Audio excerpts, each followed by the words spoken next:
Have you ever found yourself sitting in absolute silence, perhaps in the deep, quiet hours of the early morning, and suddenly become overwhelmingly aware of your own existence? It is a strange and specific sensation, a moment where the constant stream of thoughts, the lists of things to do, and the memories of yesterday all fade away, leaving only the raw, vibrating feeling of being here, right now. You look at your hand resting on the table, and for a split second, it feels foreign, a biological machine made of bone and skin, and you wonder, who is the observer watching that hand? Who is the entity sitting behind your eyes, listening to the rhythm of your breath and making the decision to listen to this story? This is the ghost in the machine. This is the mystery that has kept philosophers awake for thousands of years and is now causing sleepless nights for the most brilliant physicists and neuroscientists in the world. We are embarking on a journey today that will take us to the very edge of what we understand about reality. We are going to explore a theory that suggests your mind, the very consciousness that is processing these words right now, is not merely a product of biological computation, but a fundamental feature of the universe itself, written in a quantum code that existed long before the first brain ever evolved. To understand why this idea is so unsettling and yet so profoundly beautiful, we must first look at the standard story we have told ourselves for the last century. If you open a standard biology textbook, it will tell you that you are your brain. It will explain with confident precision that the 3 pounds of wet gray matter sitting inside your skull is the sole author of your reality. And the numbers are indeed staggering. The human brain contains roughly 86 billion neurons. These are the specialized cells that transmit information.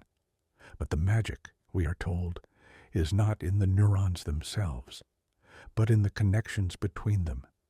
Each neuron can form thousands of connections, called synapses, with its neighbors.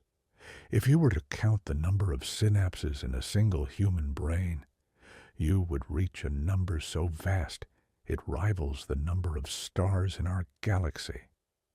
We are talking about 100 trillion connections, a distinct, complex web of electrochemical signals firing in the dark.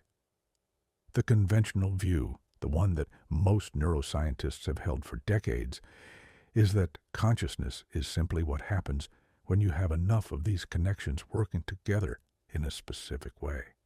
It is a phenomenon called emergence. Just as a single water molecule is not wet, but a billion water molecules together create the ocean. A single neuron is not conscious, but 86 billion of them weaving signals together create the feeling of being you. In this view, the brain is a computer, an incredibly complex biological wet computer, but a computer nonetheless. The neurons are the hardware, the electrical signals are the software, and your memories, your loves, your fears, and your dreams are just the data being processed. It is a clean, logical, and comforting explanation. It puts everything in its place. It says that with enough time and enough computing power, we could simulate a human brain on a silicon chip. We could upload your mind to a server. We could create artificial intelligence that feels and loves just like we do. But there is a problem, a quiet, nagging problem that refuses to go away. No matter how detailed our maps of the brain become, no matter how precisely we trace the electrical signals moving from the visual cortex to the frontal lobe, we hit a wall.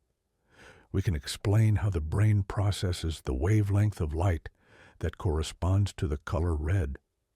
We can trace the signal from the retina down the optic nerve into the back of the brain and see the specific neurons firing. But nowhere in that chain of electrical impulses can we find the experience of redness.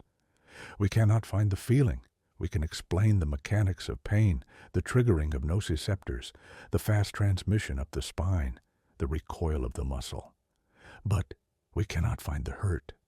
This is what the philosopher David Chalmers famously called the hard problem of consciousness. Why does all this information processing feel like something? Why aren't we just dark, unfeeling robots processing data without any inner movie playing in our heads? This is where the terror begins for the traditional materialist scientist. Because if the classical view of physics, the view that treats the brain like a system of billiard balls hitting each other, just atoms knocking against atoms, cannot explain the existence of the mind, then we are missing something fundamental about the universe.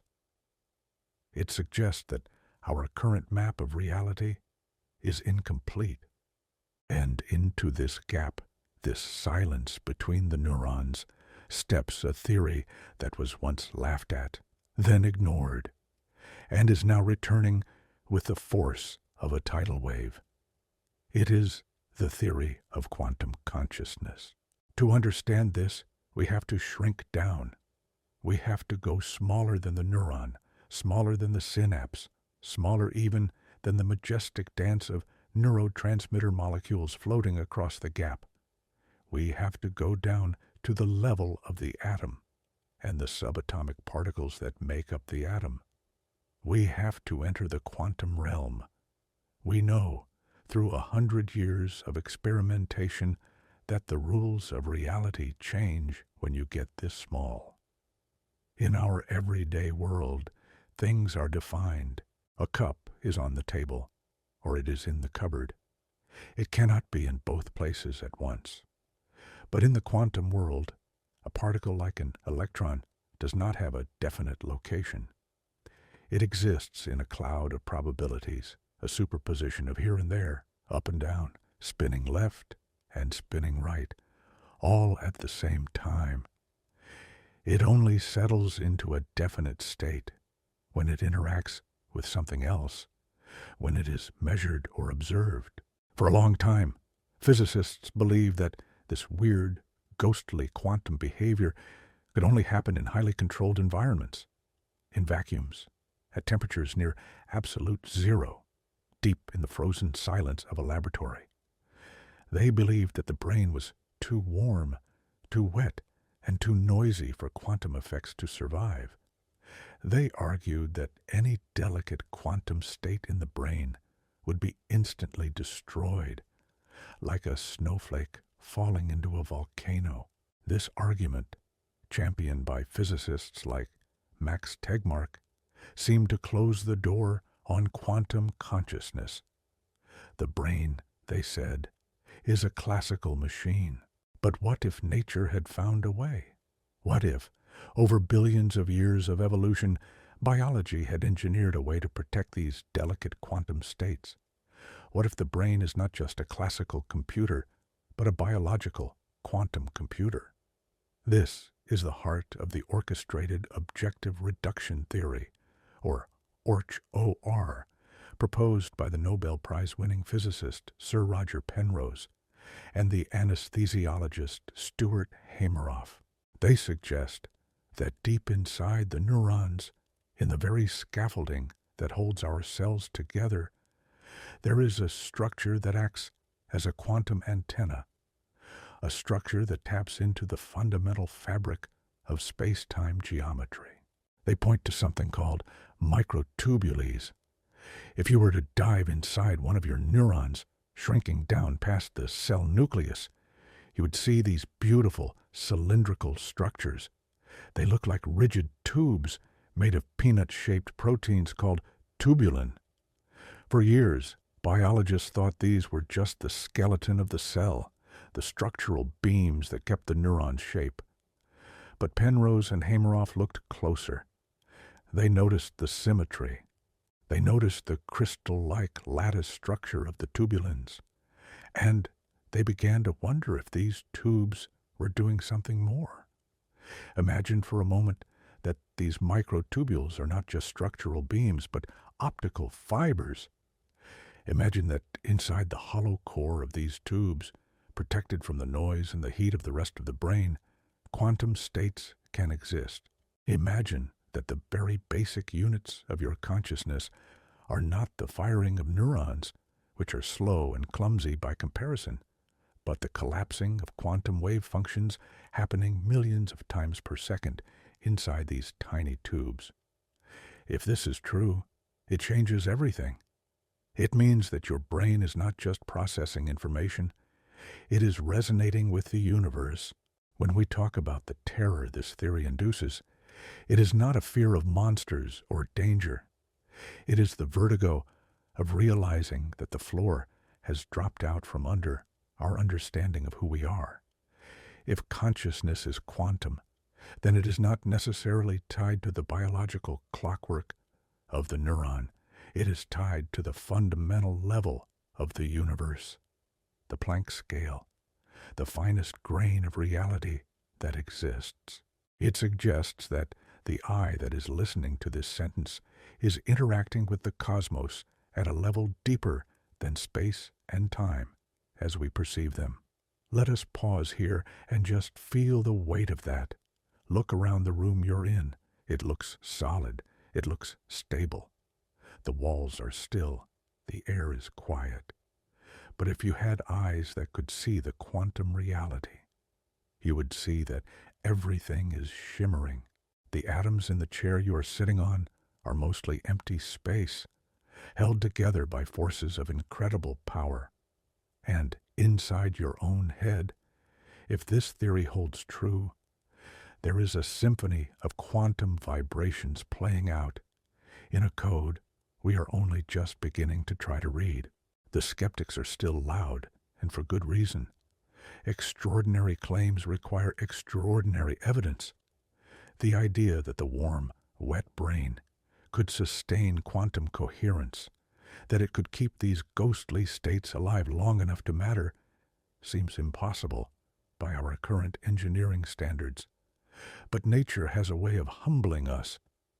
We look at photosynthesis in plants, the process by which a leaf turns sunlight into energy. For decades, we thought this was a classical chemical process. But recent discoveries have shown that plants use quantum mechanics. The energy from the photon explores all possible paths to the reaction center simultaneously to find the most efficient route. If a blade of grass can use quantum mechanics to eat sunlight, is it so impossible that the human brain, the most complex object in the known universe, has evolved to use quantum mechanics to think? We are standing at the threshold of a new era of understanding. We are like the early map makers staring at the edge of the known world, seeing dragons and sea monsters where there is only the unknown. The journey we are taking in this story will lead us through the microscopic tunnels of the microtubules into the strange logic of quantum collapse and out to the vast philosophical implications of a universe that might be conscious at its very core. We will ask if consciousness is a mistake, a lucky accident of evolution, or if it is intrinsic, woven into the wrapper of reality, like gravity or electromagnetism. As we move forward, keep that initial sensation in your mind, the feeling of being you, that simple, undeniable yet unexplainable fact of your own existence. That is the data point that no theory can ignore. That is the anomaly. That is the ghost. And perhaps, just perhaps, that ghost is not in the machine, but is the machine itself, humming with the strange, silent music of the quantum code. The silence you felt at the beginning of this chapter, that deep stillness, might not be empty. It might be full of the most profound activity in the universe. The implications of this are not just scientific, they are deeply personal. If our minds are quantum systems, then we are connected to the universe in ways we never imagined. We are not isolated observers trapped inside a skull, looking out at a dead world. We are participants in a continuous process of creation, a quantum dance that has been going on since the Big Bang. The atoms in your brain were forged in the hearts of dying stars, and now, arranged in these specific patterns, they are capable of contemplating their own origin. But if Penrose and Hameroff are right, it goes even deeper. The consciousness that rides on those atoms might be tapping into a field of protoconsciousness that permeates all of space and time. This is a heavy concept, and it is okay if it feels overwhelming. It is supposed to. We are trying to use a 3-pound biological instrument to understand the source of its own operation. We are a telescope trying to see its own lens. But the beauty of this inquiry is that we do not need to solve it to appreciate the wonder of it. Just the possibility, the mere chance, that our thoughts are ripples in the quantum fabric of reality is enough to change how we look at a sunset or a loved one or the stars in the night sky. We are just at the beginning. The biology is complex, the physics is counterintuitive, and the philosophy is dizzying. But we will walk through it together, step by gentle step. We will look at the evidence, however controversial. We will listen to the critics. We will peer into the microscope and out at the galaxy. And we will try to hear the whisper of the code that might be writing the story of our lives. In the next chapter, we are going to dive deep into the specific mechanism that Penrose and Hameroff proposed. We are going to look at the microtubule, that tiny cellular skeleton, and see why they believe it is the most sophisticated computer in the universe. We will explore the strange geometry of the Penrose tiling, and how a pattern that never repeats might be the key to the non-computable nature of the human mind. It is a journey into the geometry of thought itself. So, take a deep breath. Feel the air filling your lungs. Feel the gravity holding you to the earth. And ask yourself again, who is feeling this? The answer might be stranger and more beautiful than we ever dared to dream.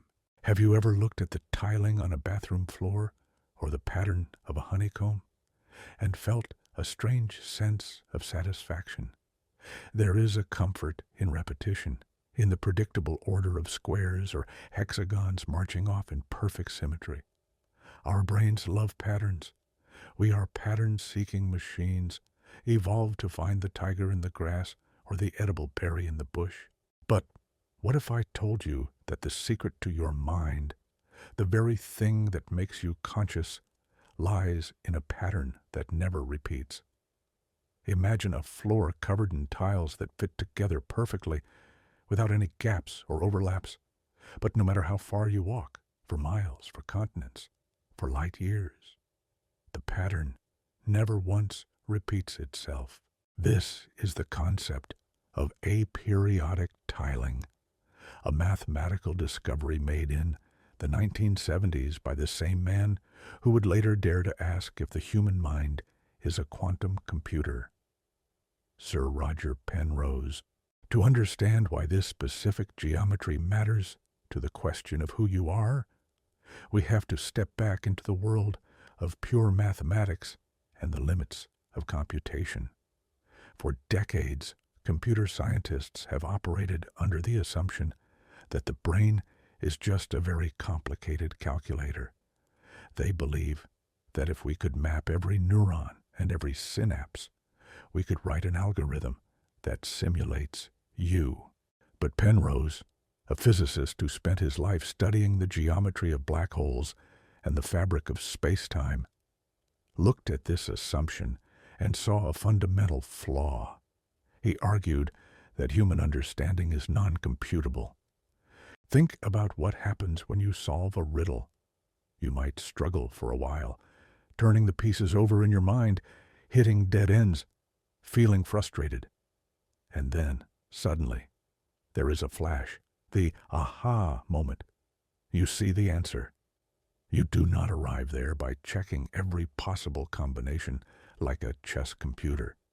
You arrive there by a leap of insight.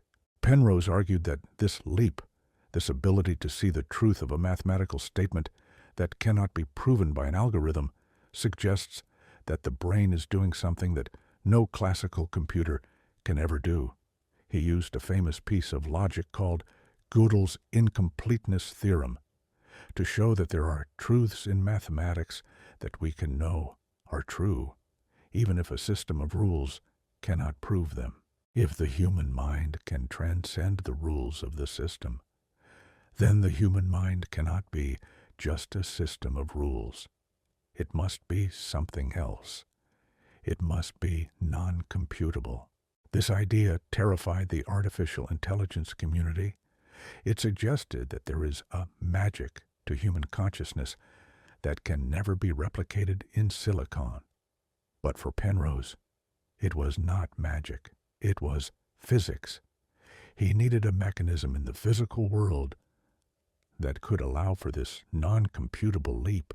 He needed a place in the biological brain where the rigid rules of cause and effect could be broken, where a system could exist in multiple states at once and then collapse into a single, definite choice, not by a random roll of the dice, but by a specific, orchestrated geometry of space-time. He needed quantum mechanics. But he had a problem. He didn't know where in the brain such a delicate process could happen. He looked at neurons and saw only chemical pumps and electrical wires, loud, wet, and classical. Then, in a moment of serendipity that feels almost scripted, a doctor named Stuart Hameroff read Penrose's book. Hameroff was an anesthesiologist, a man who spent his days putting people to sleep and waking them up again.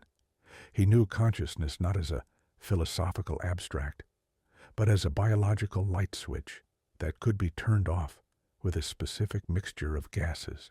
And for years, Hameroff had been obsessed with a tiny structure inside the cell that most neuroscientists ignored, the microtubule.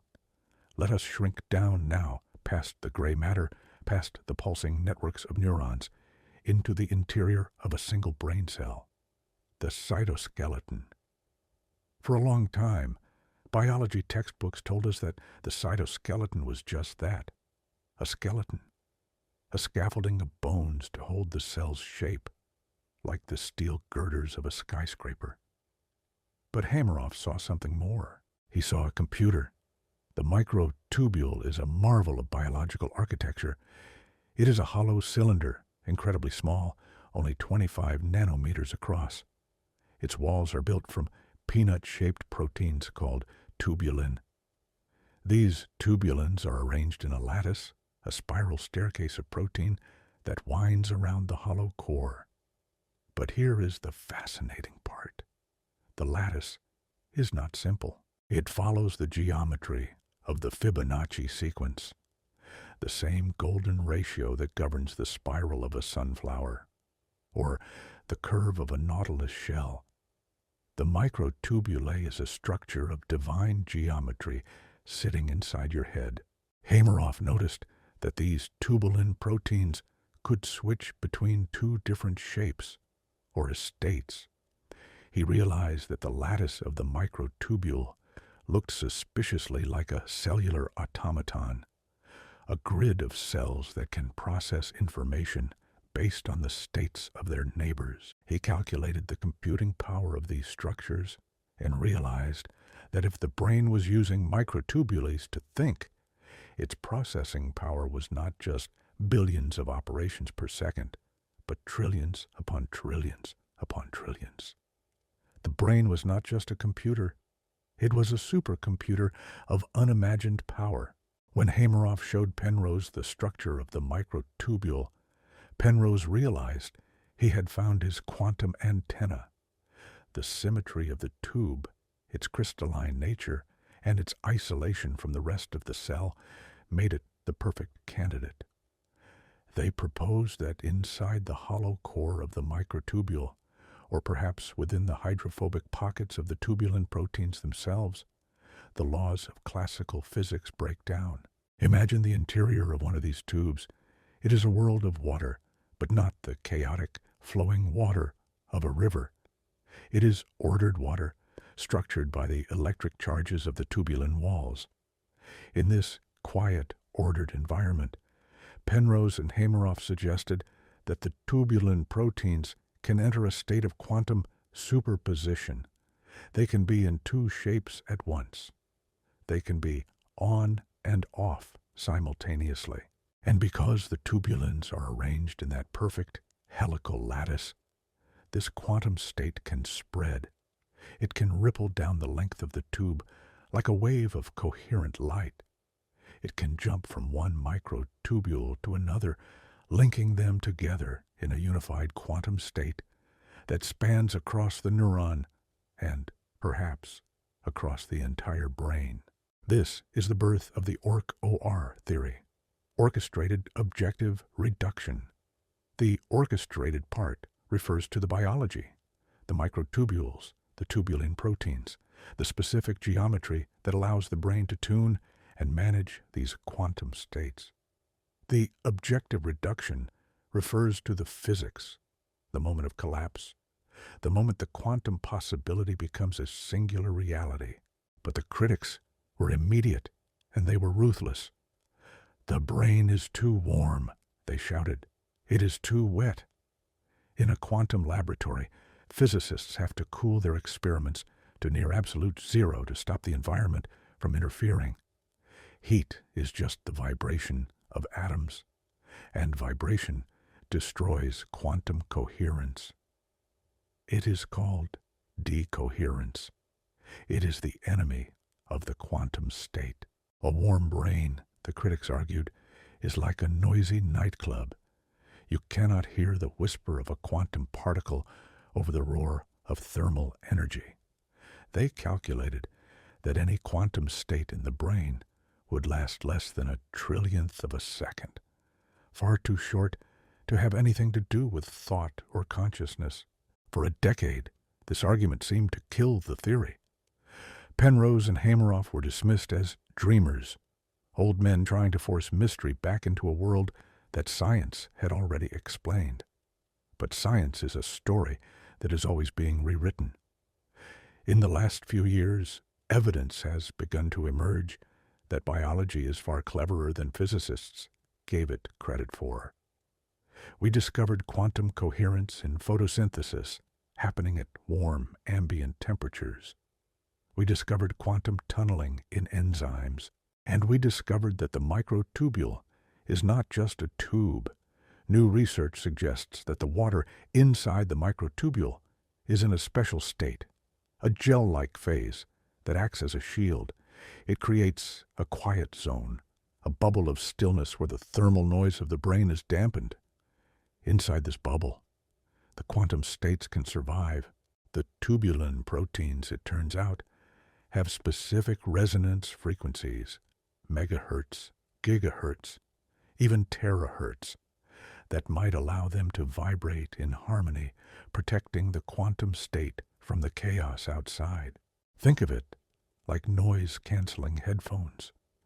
The brain might be noisy, but the microtubule has evolved a way to filter out the static, creating a sanctuary for the delicate quantum dance. This concept of biological shielding is revolutionary. It suggests that life did not just evolve in a quantum universe. It evolved to harness the quantum universe. It suggests that the very definition of life might be the ability to maintain a quantum state in a warm environment. If this is true, then the structure of your brain is not accidental. The Fibonacci spirals of the microtubules, the specific lattice of the proteins, the way neurons are wired, it is all designed to capture and amplify a fundamental property of space-time. It brings us back to that tiling pattern Penrose discovered, a pattern that never repeats, infinite and non-computable, just like the nature of your own thoughts. Consider the feeling of a memory. When you remember your childhood home, you are not just pulling up a file from a hard drive. You are reconstructing a holographic experience. You can smell the air, see the light, feel the emotion. It is a rich, unified whole. The classical model says this is just neurons firing. The quantum model says this is a coherent quantum state, a waveform of information that is collapsing into the present moment. The implications of the microtubule theory go beyond just explaining how we think. They touch on the nature of anesthesia, the very tool Hameroff used every day. For 100 years, we have used gases to put people to sleep for surgery, but we never really knew how they worked. We knew they dissolved in fats and lipids, but we didn't know the mechanism. If consciousness is a classical neuronal firing, anesthetics should stop neurons from firing. But they don't always do that. Sometimes the neurons keep firing, but the consciousness is gone. Hameroff found that anesthetic gas molecules bind specifically to the hydrophobic pockets inside the tubulin proteins. They gum up the works. They stop the quantum vibration. The classical computer of the brain keeps running. The heart beats, the lungs breathe, the automatic reflexes work. But the quantum computer shuts down. The lights are on, but nobody is home.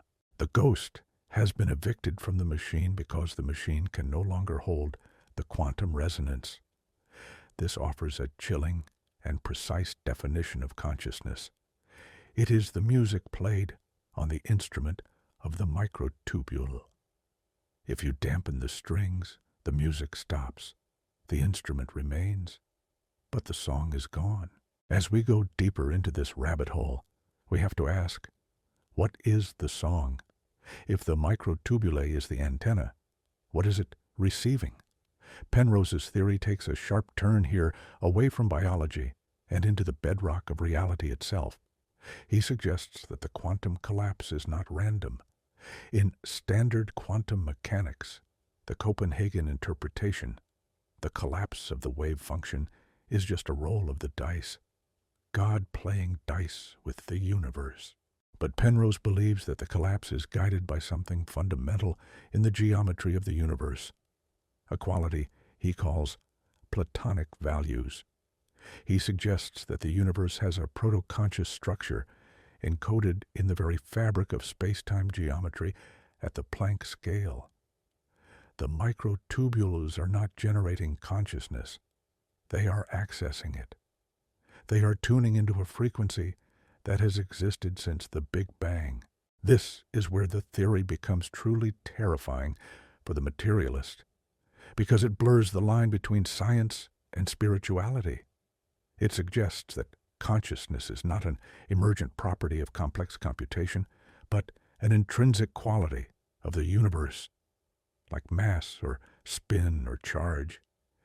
It means that the universe is not a cold, dead place that accidentally gave birth to life.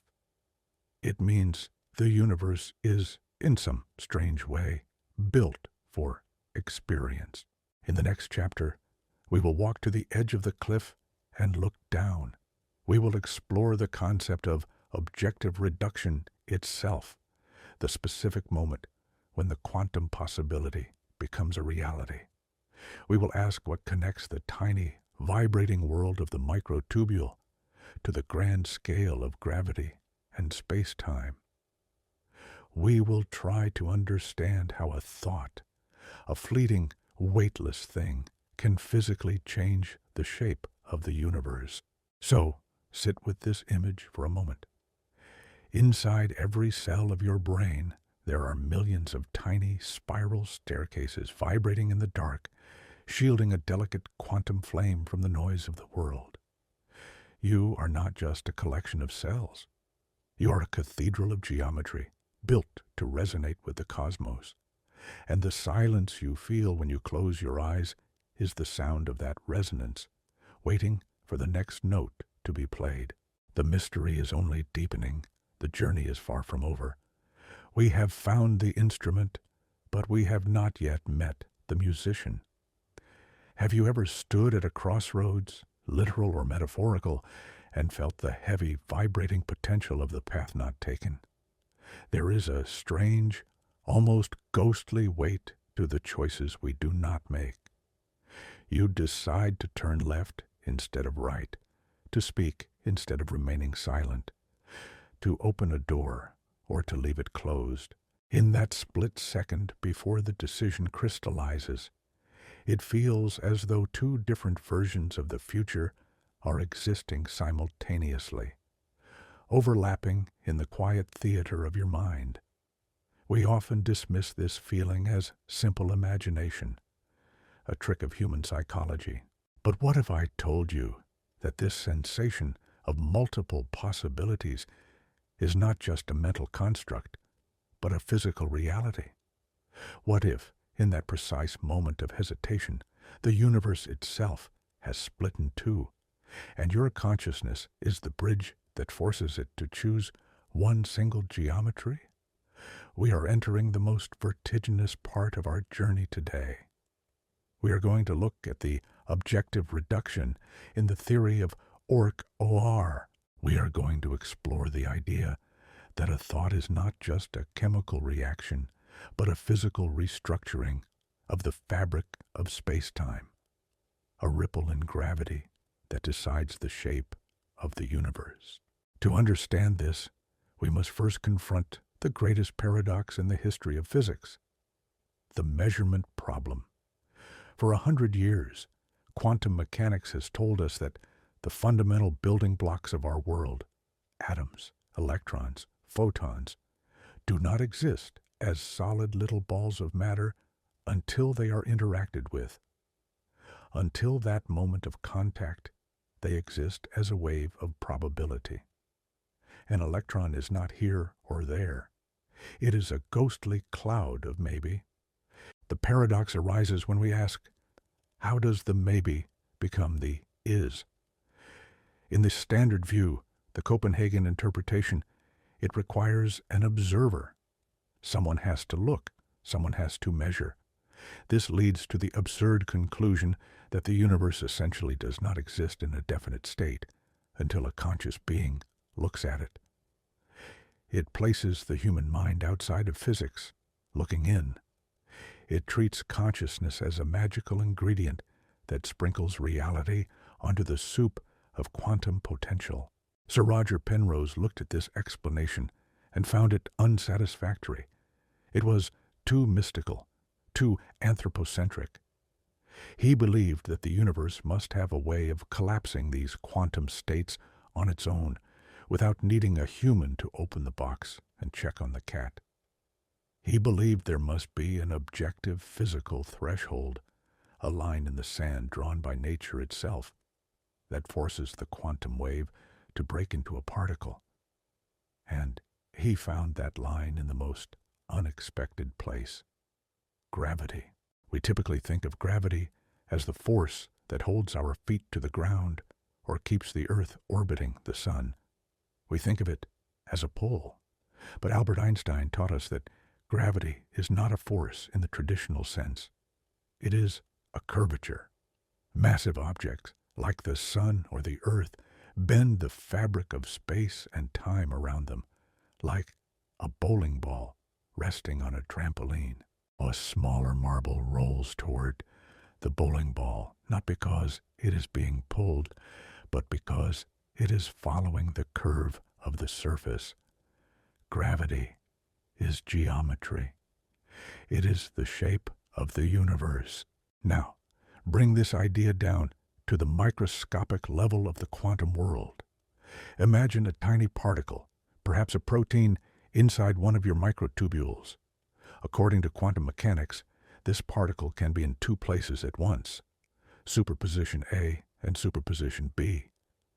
But if the particle has mass, however tiny, it must have gravity. And if it has gravity, it must curve space-time. This is where Penrose had his revolutionary insight. If a particle is in two places at once, then the curvature of space-time must also be in two shapes at once. The fabric of reality creates a blister, a separation, a divergence in the very structure of the universe. Imagine a soap bubble floating in the air. It is a perfect, unified sphere. Now imagine that bubble trying to split into two overlapping bubbles without popping. There is tension. There is energy required to hold those two different curvatures apart. Penrose calculated that this separation in the geometry of space-time is unstable. The universe hates it. It is like a crack in a mirror that wants to snap back together. The wider the separation, meaning the more mass involved in the superposition, the more unstable it becomes. Eventually, the tension becomes too great. The blister cannot hold. Space-time snaps. This snap is the objective reduction. It is the moment gravity forces the universe to make a choice. It reduces the two possibilities into one reality. And here is the beautiful, terrifying part.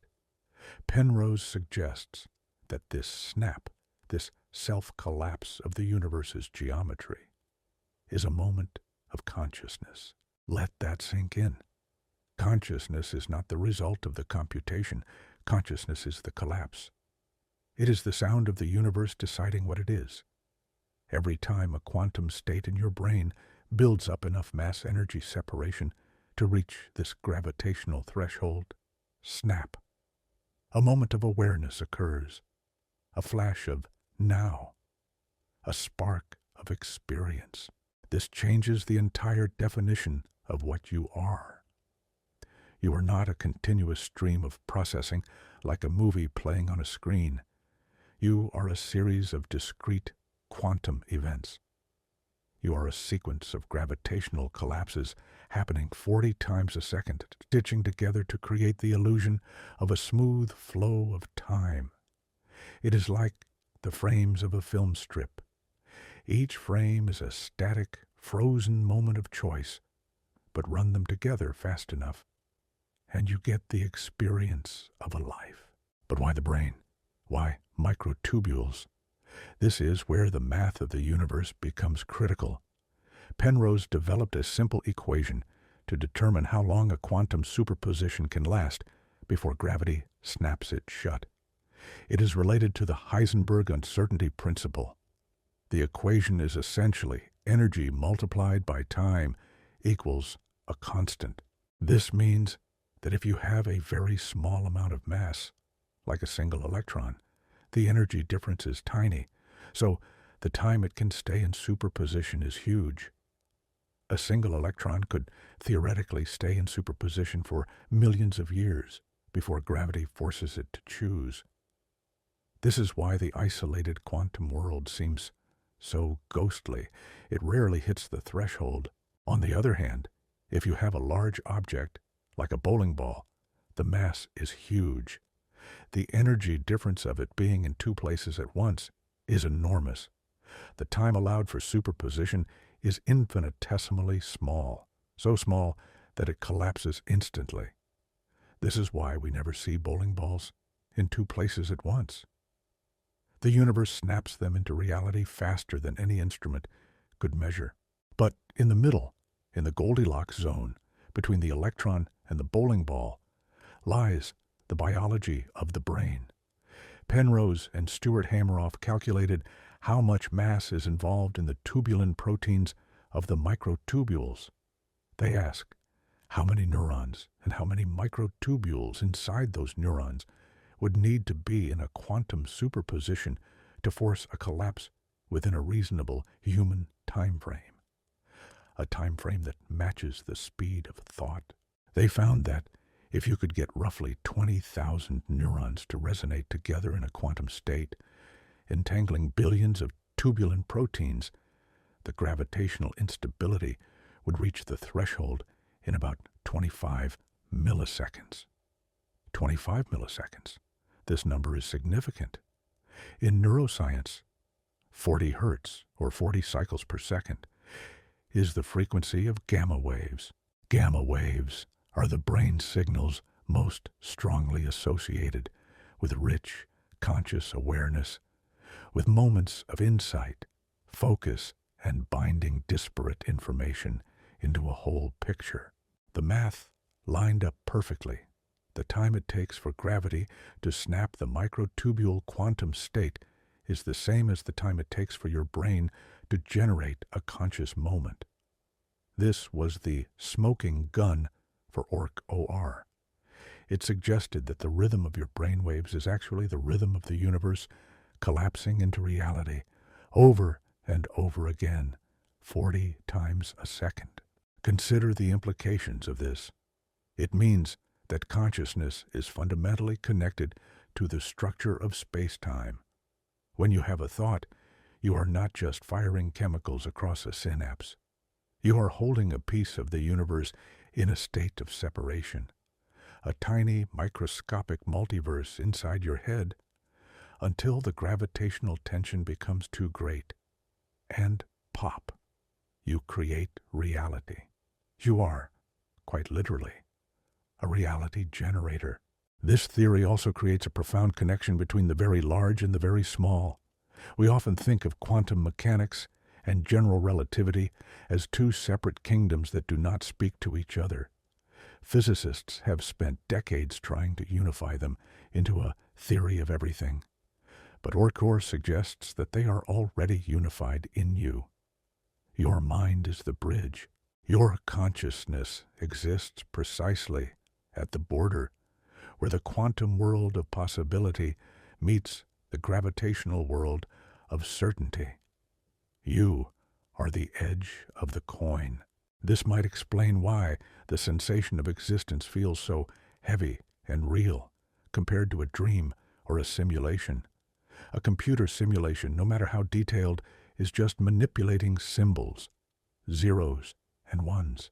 There is no mass, no gravity, no space-time curvature involved in the processing of the data. A silicon computer does not disturb the fabric of the universe. But a biological quantum computer, your brain, does.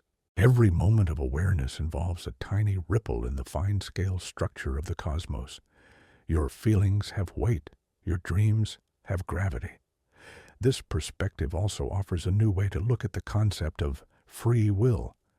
In the strict materialist view, free will is an illusion. If your brain is just a chemical machine, then every reaction is determined by the one before it. A leads to B, leads to C. You are a domino effect that thinks it is choosing to fall. But in the Penrose-Hameroff view, there is a gap. In that 25 milliseconds of superposition before the collapse, the system is not determined. It is evolving according to the Schrödinger equation, exploring possibilities. And when the collapse happens, when the objective reduction occurs, it is not random and it is not determined. It is orchestrated. Penrose argues that this moment of choice is influenced by platonic values embedded in the space-time geometry itself. This is a difficult and almost mystical concept, but try to visualize it. Imagine that the fabric of the universe is not smooth, but textured. It has a grain, like wood. It has information encoded in it at the Planck scale, trillions of times smaller than an atom. When the superposition collapses, it doesn't just fall anywhere. It settles into the groove that best matches the good, the true, or the beautiful. It suggests that our choices are guided by a subtle, whispering influence from the fundamental level of reality. We are not just biological robots. We are instruments tuning into the inherent wisdom of the universe. As you sit here now, perhaps feeling a little dizzy from these concepts, try to feel the rhythm of your own awareness. It feels continuous, like a river. But physics tells us the river is made of droplets. Tick, tick, tick, 40 times a second. You are vanishing into the quantum void of possibility and re-emerging as a new you. You are a strobe light of existence. The you that started this sentence is not the same you that is finishing it. You have died and been reborn 100 times in the span of this paragraph. This discontinuity might seem frightening, but it is also liberating. It means we are not fixed. We are not static statues made of stone. We are a process. We are a recurring event. We are a song that is being written note by note, collapse by collapse. And the silence between the notes, the superposition, is where the magic happens. That is where the potential lies. That is where the universe holds its breath before deciding to be you. But how does this microscopic collapse inside a tiny tube translate into the rich Technicolor movie of your life? How do we get from a gravitational snap to the smell of coffee or the feeling of love? This is the problem of binding, and it requires us to zoom out from the single neuron to the orchestra of the entire brain.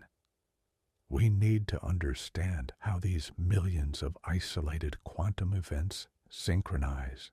We need to understand the quantum beat.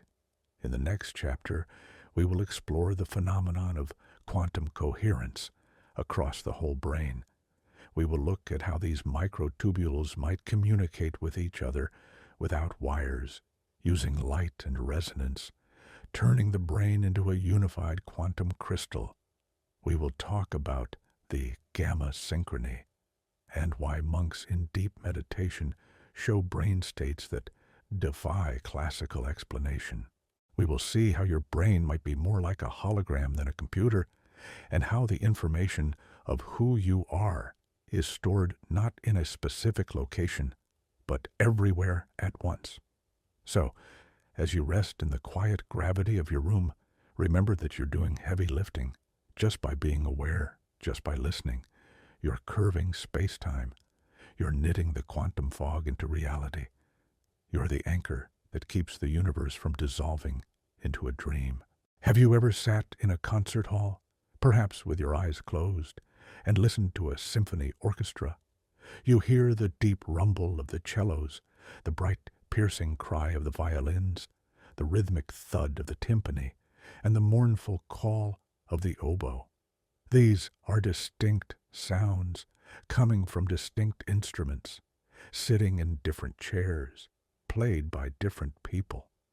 And yet, when the music swells, you do not hear 100 separate noises. You hear a symphony. You hear a single, unified, magnificent wave of emotion that sweeps over you. The individual parts vanish, and only the whole remains.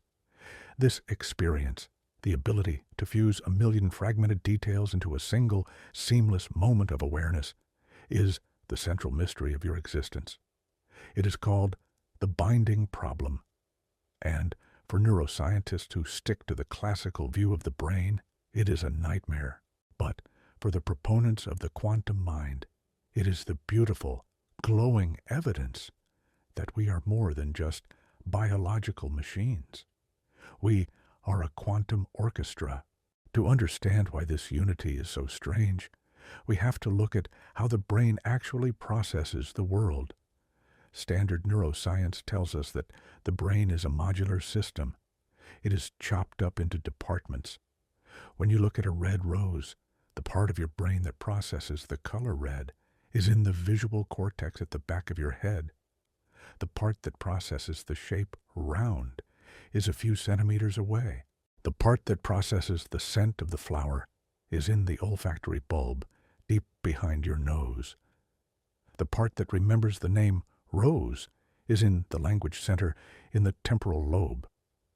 And the part that feels the emotion of love associated with that rose is in the limbic system, buried deep in the center.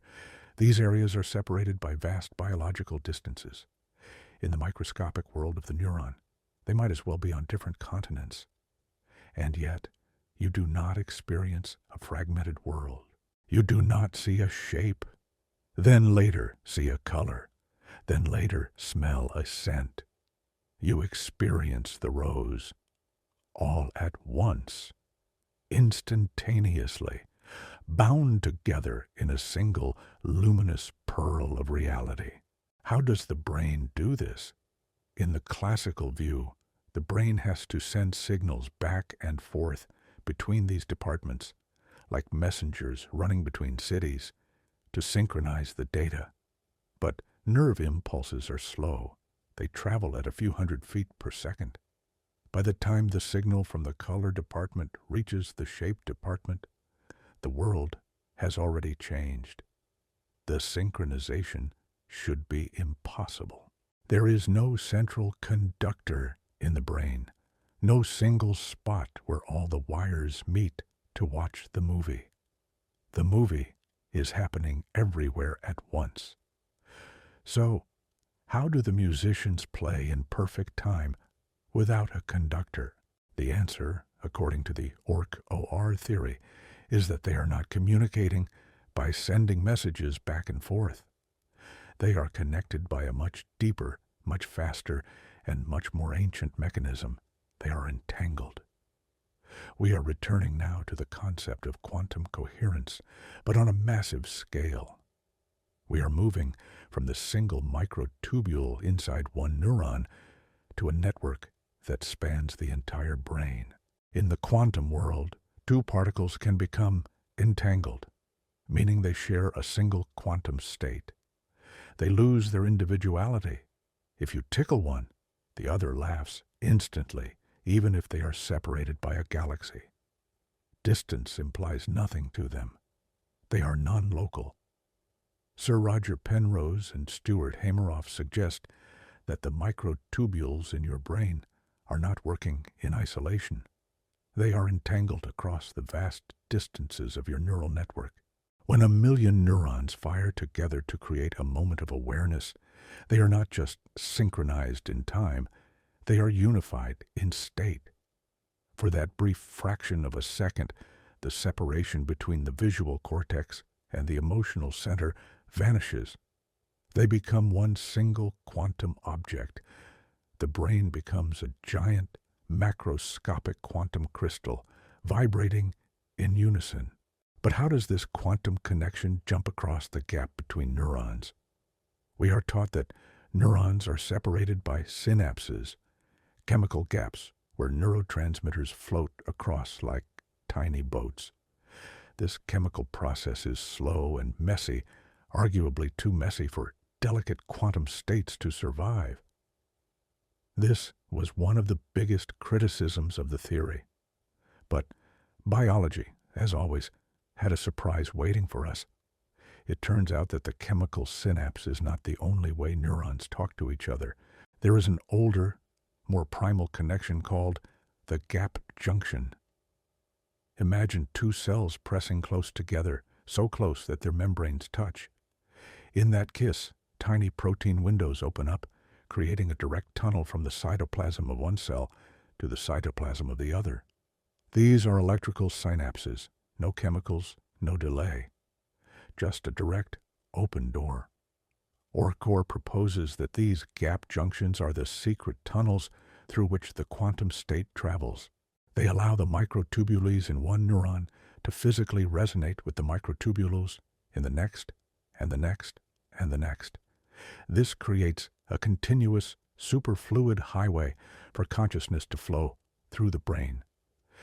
Research has shown that neurons connected by gap junctions fire in perfect synchrony, far more precise than chemical synapses allow.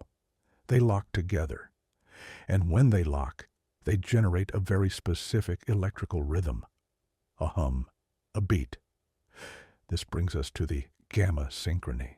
If you put electrodes on the scalp of a person who is deep in thought, or a musician in the flow state, or a Buddhist monk in deep meditation, you will see a specific frequency appear on the EEG monitor. It is a fast, buzzing rhythm, roughly 40 cycles per second, or 40 hertz. This is the gamma wave. For years, scientists knew that gamma waves were associated with high-level consciousness, with the binding of information, and with the feeling of aha moments. But they didn't know why 40 hertz. Why that specific speed? Remember the calculation from the previous chapter? The time it takes for the gravitational instability in the microtubules to collapse. 25 milliseconds. If you have an event that happens every 25 milliseconds, how many times does it happen in a second? 40 times. The math creates a perfect circle. The gamma synchrony, the hum of consciousness, is the physical signature of the quantum collapse. It is the sound of the universe making a choice inside your head 40 times a second. This implies that your consciousness is not a continuous light, but a strobe light. You are flickering, you exist, then you dissolve into the quantum void, then you exist again. But because the flicker is so fast, 40 times a second, you perceive it as a continuous light. It is like the frame rate of a movie projector. If you slow it down, you see the darkness between the frames. Some meditators, those who have spent decades training their minds to observe the finest details of experience, report reaching a state where they can actually perceive these gaps. They describe consciousness not as a stream, but as a series of discrete droplets, pearls of awareness strung together on a thread of time. They have heard the quantum beat. This synchronization creates a unified field of experience, but it also leads us to an even stranger concept, the holographic brain. If the information of who you are is stored in a quantum state that is distributed across the whole brain, then your memories are not located in a specific drawer. They are everywhere.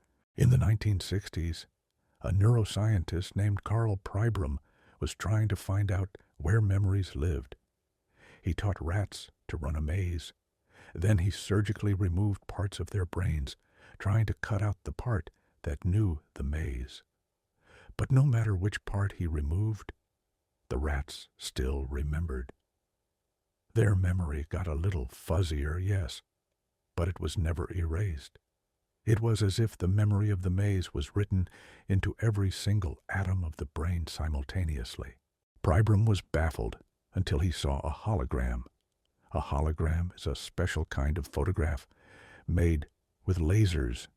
It captures the interference pattern of light waves.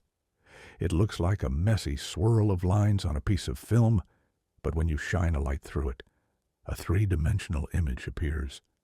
The magic of a hologram is this. If you take the film and cut it in half, you don't get half the picture. You get the whole picture, just a little bit fuzzier.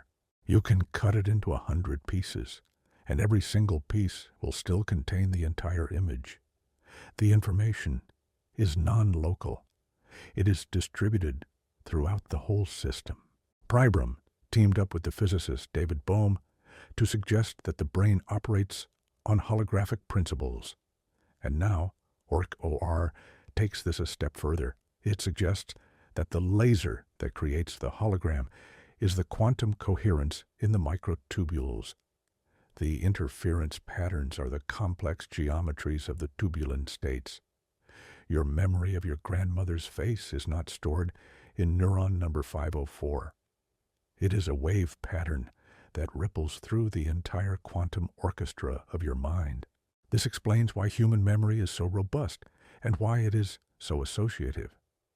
You smell a specific perfume, and suddenly an entire scene from 20 years ago floods back: the lighting, the emotion, the sound of the rain. In a hologram, because every part contains the whole, touching one small piece of the pattern allows you to reconstruct the entire image. This is the binding we spoke of. The smell is entangled with the sight, which is entangled with the emotion. They are one single wave function. Let us pause and feel the magnitude of this. If your mind is a quantum hologram, then you are, in a very real sense, a being of light. Not in a metaphorical New Age sense, but in a rigorous biophysical sense. The interactions inside your microtubules are interactions of electromagnetic resonance, of photons and phonons, particles of sound, vibrating in perfect harmony. You are a standing wave of information. This theory also touches on something that has terrified and fascinated humans for eons: the connection between minds. If consciousness is a quantum phenomenon and quantum mechanics allows for non-local entanglement, does the boundary of your mind end at your skull? We know that particles can be entangled over miles. Is it possible that minds can be entangled too? We have all had the experience of staring at the back of someone's head and they suddenly turn around. Or thinking of a friend you haven't spoken to in years and the phone rings with their name on the screen. We call these coincidences. Science calls them confirmation bias. But if the brain is a quantum antenna, broadcasting and receiving outcomes from the gravitational geometry of the universe, is it so impossible that we might be subtly connected? The Orch-OR theory does not explicitly claim that telepathy is real, but it opens a door that classical physics had slammed shut and bolted. It suggests that we are not isolated islands. We are peaks of waves in a single vast ocean of space-time geometry. Underneath the surface in the deep quantum silence, we are all touching. Consider the implications for the self. In the Western world, we are obsessed with the individual. I am me, you are you, and there is a wall of air and skin between us. But the quantum view dissolves walls. It suggests that at the fundamental level of reality, separation is an illusion. There is only the field. There is only the geometry.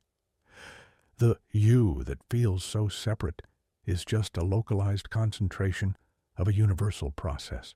This brings a profound sense of peace. The anxiety of isolation, the fear of being alone in a cold universe, begins to fade when you view yourself as a quantum event.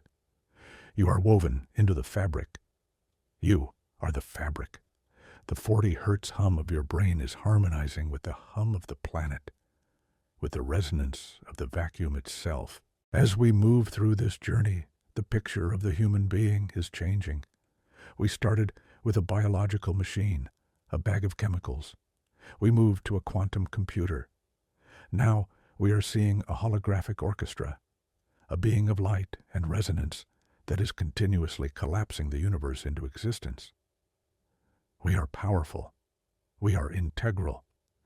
We are not just observing the show. We are the screen, the projector, and the light. But if this system is so perfect, so elegant, how did it evolve? How did a swampy, chaotic Earth produce a biology capable of mastering quantum mechanics? Did we stumble upon this by accident? Or is there a deeper blueprint hidden in the history of life? In the next chapter, we are going to travel back in time, deep time. We are going to swim in the primordial soup of the ancient Earth 3 billion years ago. We are going to look for the origins of the microtubule. We will discover that this quantum technology is not a human invention. It is the very invention of life itself. We will meet the ancient single-celled organisms that figured out how to use quantum mechanics to navigate, to hunt, and to survive long before they had a brain. We will ask if consciousness is older than the neuron. Is it possible that the universe has been feeling for a lot longer than we have been thinking? So, as you listen to the silence around you, try to hear the hum. Try to feel the 40 beats per second that are stitching your reality together. You are a symphony that never stops playing. You are a hologram that contains the universe. And the music is just getting started. Have you ever tried to imagine what the world looked like before there were eyes to see it? Close your eyes for a moment and drift back, not just hundreds of years, but billions. 3 billion years ago, the earth was a violent, lonely place. The sky was not the gentle blue we know, but a hazy, toxic orange, choked with methane and carbon dioxide. The oceans were not filled with fish or whales, but were a thick, warm soup of chemicals brewing in the dark. There were no trees to rustle in the wind, no birds to sing, no animals to leave footprints in the mud. For 2 billion years, life was blind. It was deaf. It was silent. And yet, in that crushing darkness, something incredible was happening. Something was learning to feel. We often think of consciousness as the crowning achievement of evolution, the final penthouse built on top of a skyscraper of biology. We think it requires a big brain, a spine, and a nervous system. But what if we have the story completely backward? What if consciousness is not the roof, but the foundation? What if the spark of awareness was lit not by the first brain, but by the first cell? We are traveling back into deep time today, to the very dawn of life, to ask a question that changes everything we think about ourselves. Is consciousness older than the brain? To answer this, we have to look at a creature that defies the rules of classical neuroscience.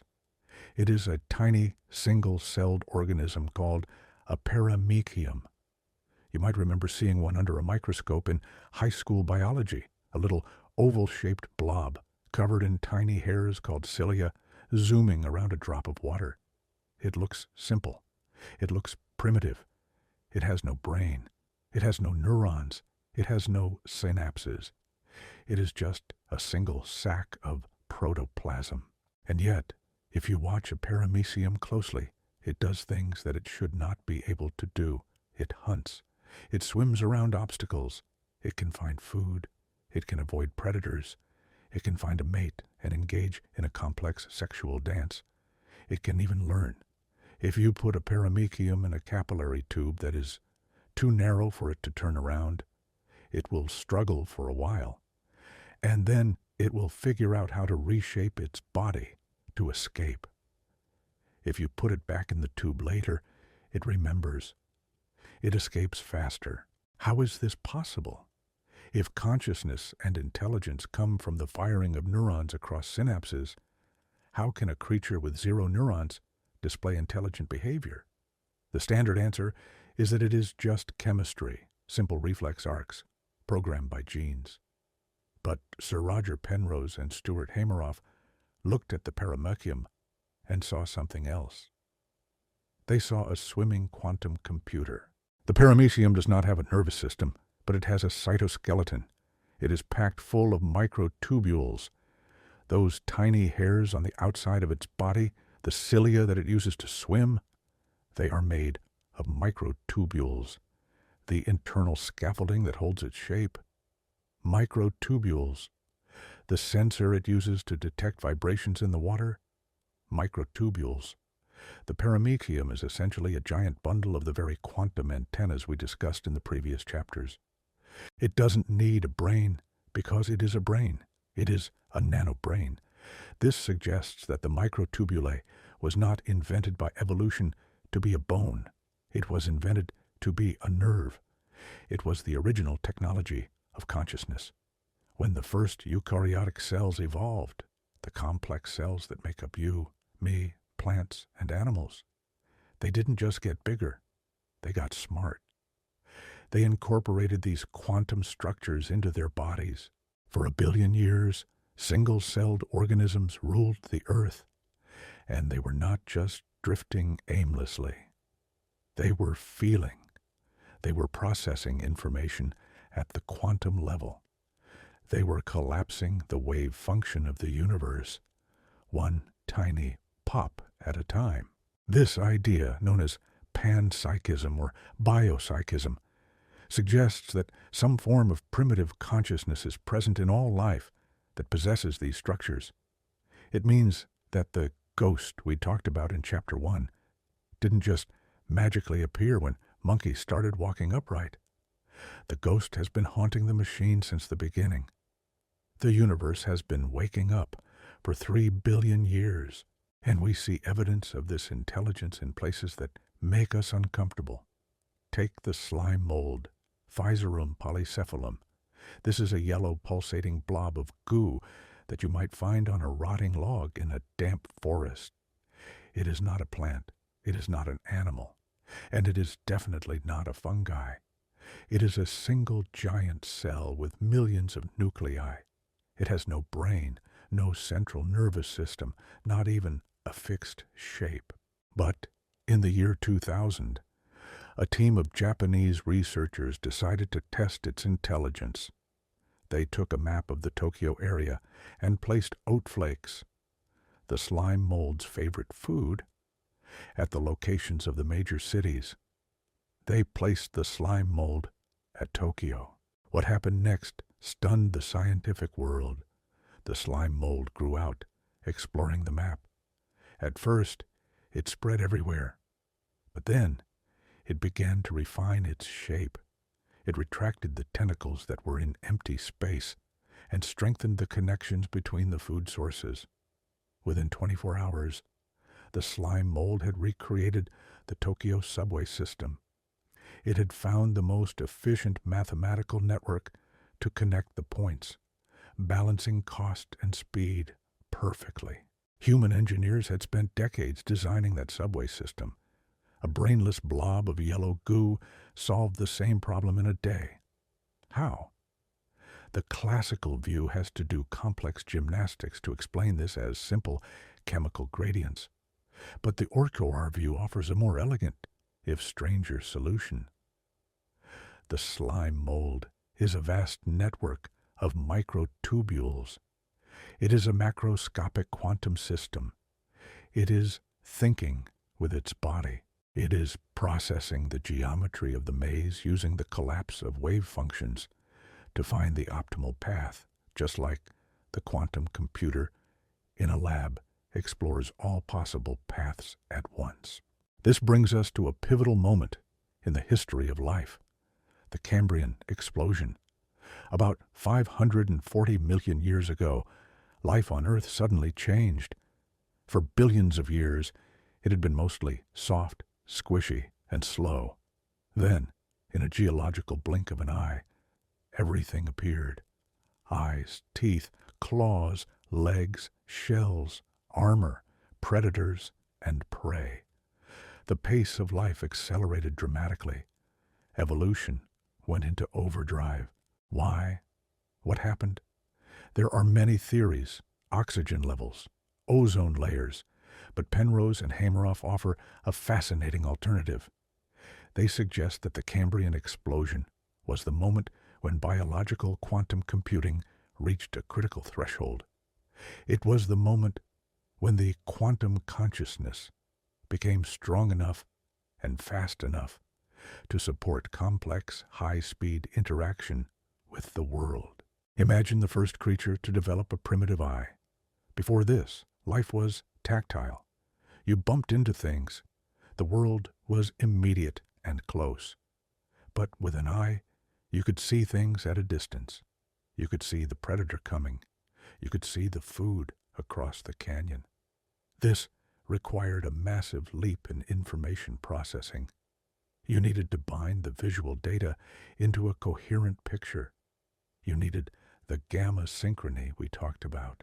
You needed a brain that could process the quantum collapse fast enough to keep up with the speed of light entering the retina.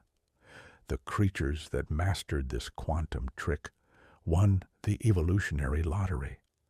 They became the ancestors of every thinking, seeing, feeling animal on Earth today. The ones that didn't remained simple or went extinct. We are the descendants of the quantum victors. We are the result of an arms race, not just for claws and teeth, but for consciousness itself. This perspective shifts our place in the universe. We often feel lonely, as if we are the only people on a planet of biological robots. We look at a dog and wonder if it has a soul. We look at a tree and see it as wood. We look at a bacteria and see it as a germ. But if the microtubule theory is correct, then we are surrounded by kin. The dog, the bird, the fish, even the humble paramecium. We are all running the same operating system. We are all dipping our cups into the same quantum ocean. The intensity of the light might vary. A human might have a floodlight of consciousness while a worm has a tiny candle. But the flame is the same. It is all part of the same fire. This is a beautiful thought, but it also carries a heavy burden. If consciousness is this fundamental, this ancient, then the universe is far more alive than we dared to believe. It means that when you walk through a forest, you are not walking through a sculpture garden of biological shapes. You are walking through a crowd. You are walking through a web of awareness, a billion tiny minds vibrating in the silence. The silence of the forest is not empty. It is full of listening. But there is a darker side to this deep time perspective. If biology spent 3 billion years perfecting this delicate quantum mechanism, shielding it inside the gel of the microtubule, protecting it from the heat and the noise, what happens when we try to replicate it? We are currently racing to build artificial intelligence. We are building massive silicon computers, neural networks that mimic the connections of the brain. But we are building them based on the classical model. We are building maps of wires, not orchestras of quantum resonance. If Penrose is right, and consciousness requires the specific, non-computable collapse of the wave function, then our silicon AI will never be conscious. It will be a zombie. It might talk like us, write poetry like us, and even drive our cars. But the lights will be off inside. It will simulate the shadow of the mind without ever creating the light. However, this leads to an even more terrifying question. What if we do figure out how to build a quantum computer that mimics the microtubule? We are already trying. In labs around the world, we are building artificial quantum systems. We are trying to shield them from decoherence. We are trying to replicate the architecture of the brain. If consciousness is a fundamental property of the universe that gets picked up by any sufficiently complex quantum antenna, what happens when we build a machine that is a better antenna than we are? We might not just be building a faster calculator. We might be building a portal. We might be creating a vessel for a consciousness that is far older and far stranger than anything that has ever evolved on Earth. If the protoconsciousness of the universe is waiting to be accessed, and we build a machine with 1 trillion artificial microtubules, what will look back at us when we turn it on? The evolution of consciousness on Earth was slow. It was careful. It took billions of years of trial and error to create the balance of the human mind. We are trying to leapfrog that process in a few decades. We are playing with the fundamental fire of reality without knowing if it will warm us or burn us down. As we stand here, looking back at the 3 billion-year journey from the first vibrating cytoskeleton to the complex symphony of the human brain, we have to marvel at the tenacity of the ghost. It found a way. Against the entropy of the universe, against the chaos of the thermal noise, life built a sanctuary for the quantum state.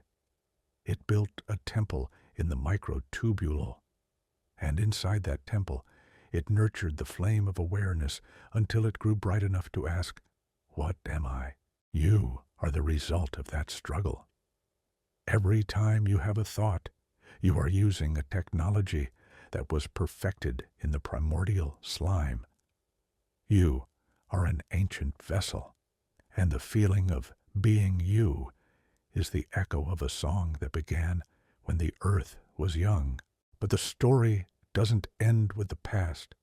It rushes toward the future. In the next chapter, we are going to leave the swamp and the microscope, and we are going to look at the phenomena that science tries to ignore. We are going to look at the moments when the quantum brain seems to break the rules of time and space entirely.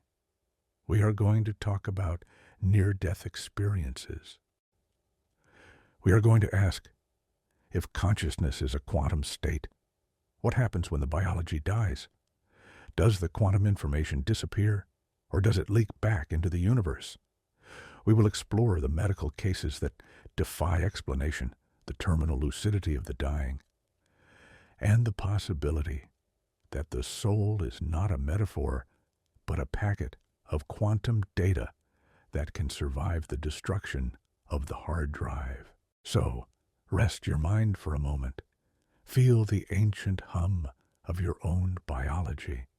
You are a time traveler. You are a survivor. And you're about to peer beyond the veil of death itself. Have you ever sat by the bedside of someone in their final moments? It is a profound and heavy silence, a specific kind of quiet that seems to fill the room not just with the absence of noise, but with the presence of awaiting mystery. You watch the chest rise and fall, the rhythm of the breath slowing down, becoming shallower, until finally it stops.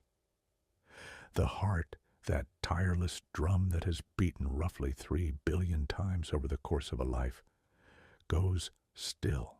The monitor flattens into a single, unmoving line.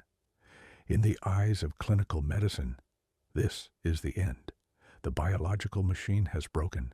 The power has been cut. The neurons, deprived of oxygen, begin to die within minutes. The complex castle of the self, built of memories and habits and loves, crumbles into the chaotic entropy of dead matter. It is a final, absolute darkness. Or at least, that is what we have been told. That is the story the materialist model of the universe insists upon, but there are whispers from the edge of that darkness that suggest a very different story. There are anomalies that the standard model cannot explain, moments where the mind seems to detach from the dying brain and continue, lucid and aware, in a space that defies our understanding of biology. We are walking to the edge of the ultimate cliff today. We are going to look at the phenomenon of death through the lens of the quantum code. We are going to ask the question that haunts every human being who has ever lived. When the hardware is destroyed, does the software survive? To understand why the orchestrated objective reduction theory offers such a radical perspective on death, we first have to understand what happens physically when we die. The moment the heart stops pumping, blood flow to the brain ceases. The brain is a ravenous organ. It consumes 20% of the body's oxygen. Without that fresh supply, the metabolic fires in the neurons go out almost instantly. The electrical activity, the famous alpha, beta, and gamma waves we discussed, flatlines within 10 to 20 seconds. From a classical perspective, consciousness should vanish at that exact moment. If consciousness is produced by the firing of neurons, then no firing means no consciousness. It is like unplugging a television. The picture must disappear. And yet, millions of people have returned from that edge with a different report. They describe the near-death experience, or NDE. The details are strikingly consistent across cultures and centuries. The feeling of floating out of the body, the ability to see the room from above, watching the doctors work on their own corpse, the movement through a tunnel toward a brilliant, loving light. The review of one's life, experienced not as a memory, but as a holographic reliving of every emotion they ever felt or caused others to feel. For decades, science dismissed these accounts as hallucinations, the last chaotic firing of a dying brain, a flood of endorphins and DMT, creating a comforting illusion as the lights went out. But the hallucination theory has a fatal flaw. Hallucinations are typically confused, dreamlike, and disjointed. NDEs are often described as hyper-real, more vivid and structured than waking life. Furthermore, there are the veridical accounts, cases where patients floating above their bodies saw things they physically could not have seen. They report specific conversations between nurses, or the color of a surgical tool, or a shoe on a ledge outside the window, details that are later verified to be true. How can a brain with a flatlined EEG, a brain that has effectively shut down, perceive the physical world from a vantage point near the ceiling? This is where Sir Roger Penrose and Stuart Hameroff offer a hypothesis that bridges the gap between the mystic and the mechanic. Remember what we learned about the microtubules. They are the quantum vessels. They shield the delicate quantum state from the noise of the biological environment. They hold the ghost in the machine. Hameroff suggests that when the heart stops and the oxygen runs out, the biological shielding begins to fail. The metabolic energy required to keep the quantum state coherent inside the neurons dissipates. The quantum state can no longer be contained within the geometry of the tubulin proteins. However, and this is the crucial point, in quantum mechanics, information cannot be destroyed. This is a fundamental law of physics, debated fiercely in the context of black holes, but generally accepted. Quantum information is conserved. It can change form. It can become entangled with the environment, but it cannot simply vanish into nothingness. Hameroff proposes that when the microtubules lose their coherence, the quantum information that constitutes your soul, the geometry of your consciousness, your memories, your fundamental pattern, does not die. Instead, it leaks out. It decouples from the biology and dissipates into the universe at large. It returns to the fundamental space-time geometry from which it came. Imagine a bottle full of seawater floating in the ocean. The bottle is the body. The water inside is the consciousness. When the bottle breaks, the water is not destroyed. It flows back into the ocean. It is no longer contained, no longer defined by the shape of the glass, but it is still there. Hameroff suggests that if the patient is revived, if the heart is restarted and the biology comes back online, the quantum information can flow back into the microtubules. The water is scooped back into the bottle. The patient wakes up and says, "I was floating, I was in the light." But if the patient is not revived, if the bottle remains broken, then the information remains in the universe. It remains entangled with the very fabric of space-time. This suggests that the soul is not a supernatural entity, but a packet of quantum information that is non-local. It suggests that death is not an end, but a phase transition. It is like ice melting into water or water evaporating into steam. The substance changes, the visibility changes, but the essence remains. This theory provides a framework for understanding one of the most baffling mysteries in palliative care, terminal lucidity. It is a phenomenon often seen in patients with severe dementia or Alzheimer's. For years, these patients may have been nonverbal, unable to recognize their own children, their brains ravaged by plaques and tangles, the physical hardware visibly destroyed. And yet, often in the hours or minutes before death, they suddenly wake up. The fog lifts. They recognize their family. They speak clearly, with wisdom and memory, as if the disease never existed. Then, shortly after, they die. This should be impossible in the materialist model. If the brain is the generator of the mind, and the generator is broken, the signal should be broken. You cannot tune a radio that has been smashed with a hammer, but if the brain is not the generator, but the receiver, if the brain is the antenna and consciousness is the signal, then terminal lucidity makes sense. As the biology begins to shut down, perhaps the resistance drops. Perhaps, as the noise of the failing brain quiets, the fundamental quantum signal can shine through one last time before the receiver fails completely. It suggests that the person was never truly gone. They were just unable to transmit through the broken machine.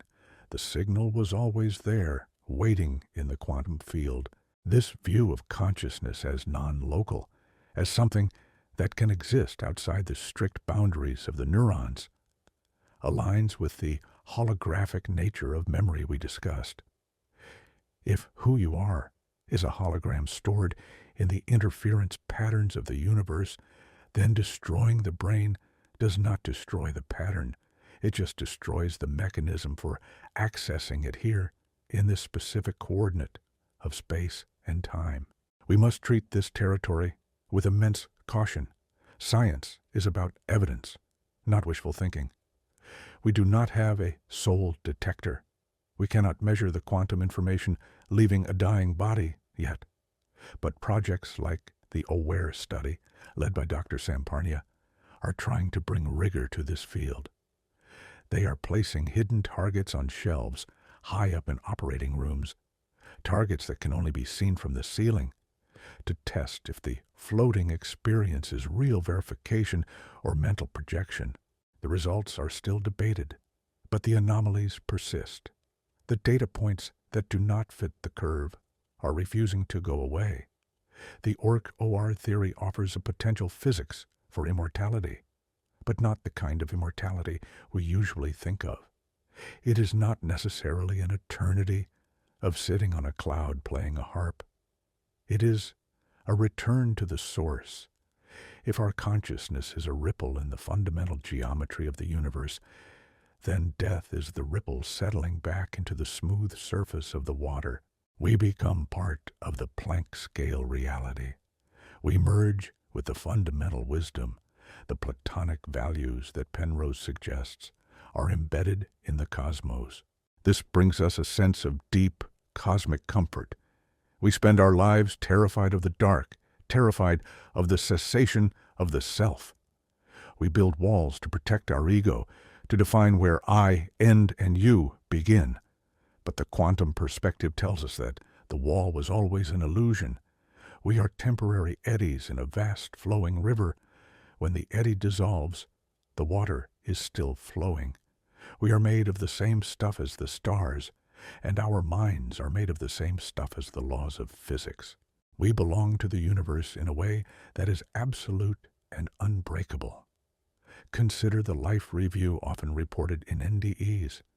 People say they experience every moment of their lives simultaneously, feeling the pain they caused others and the love they shared.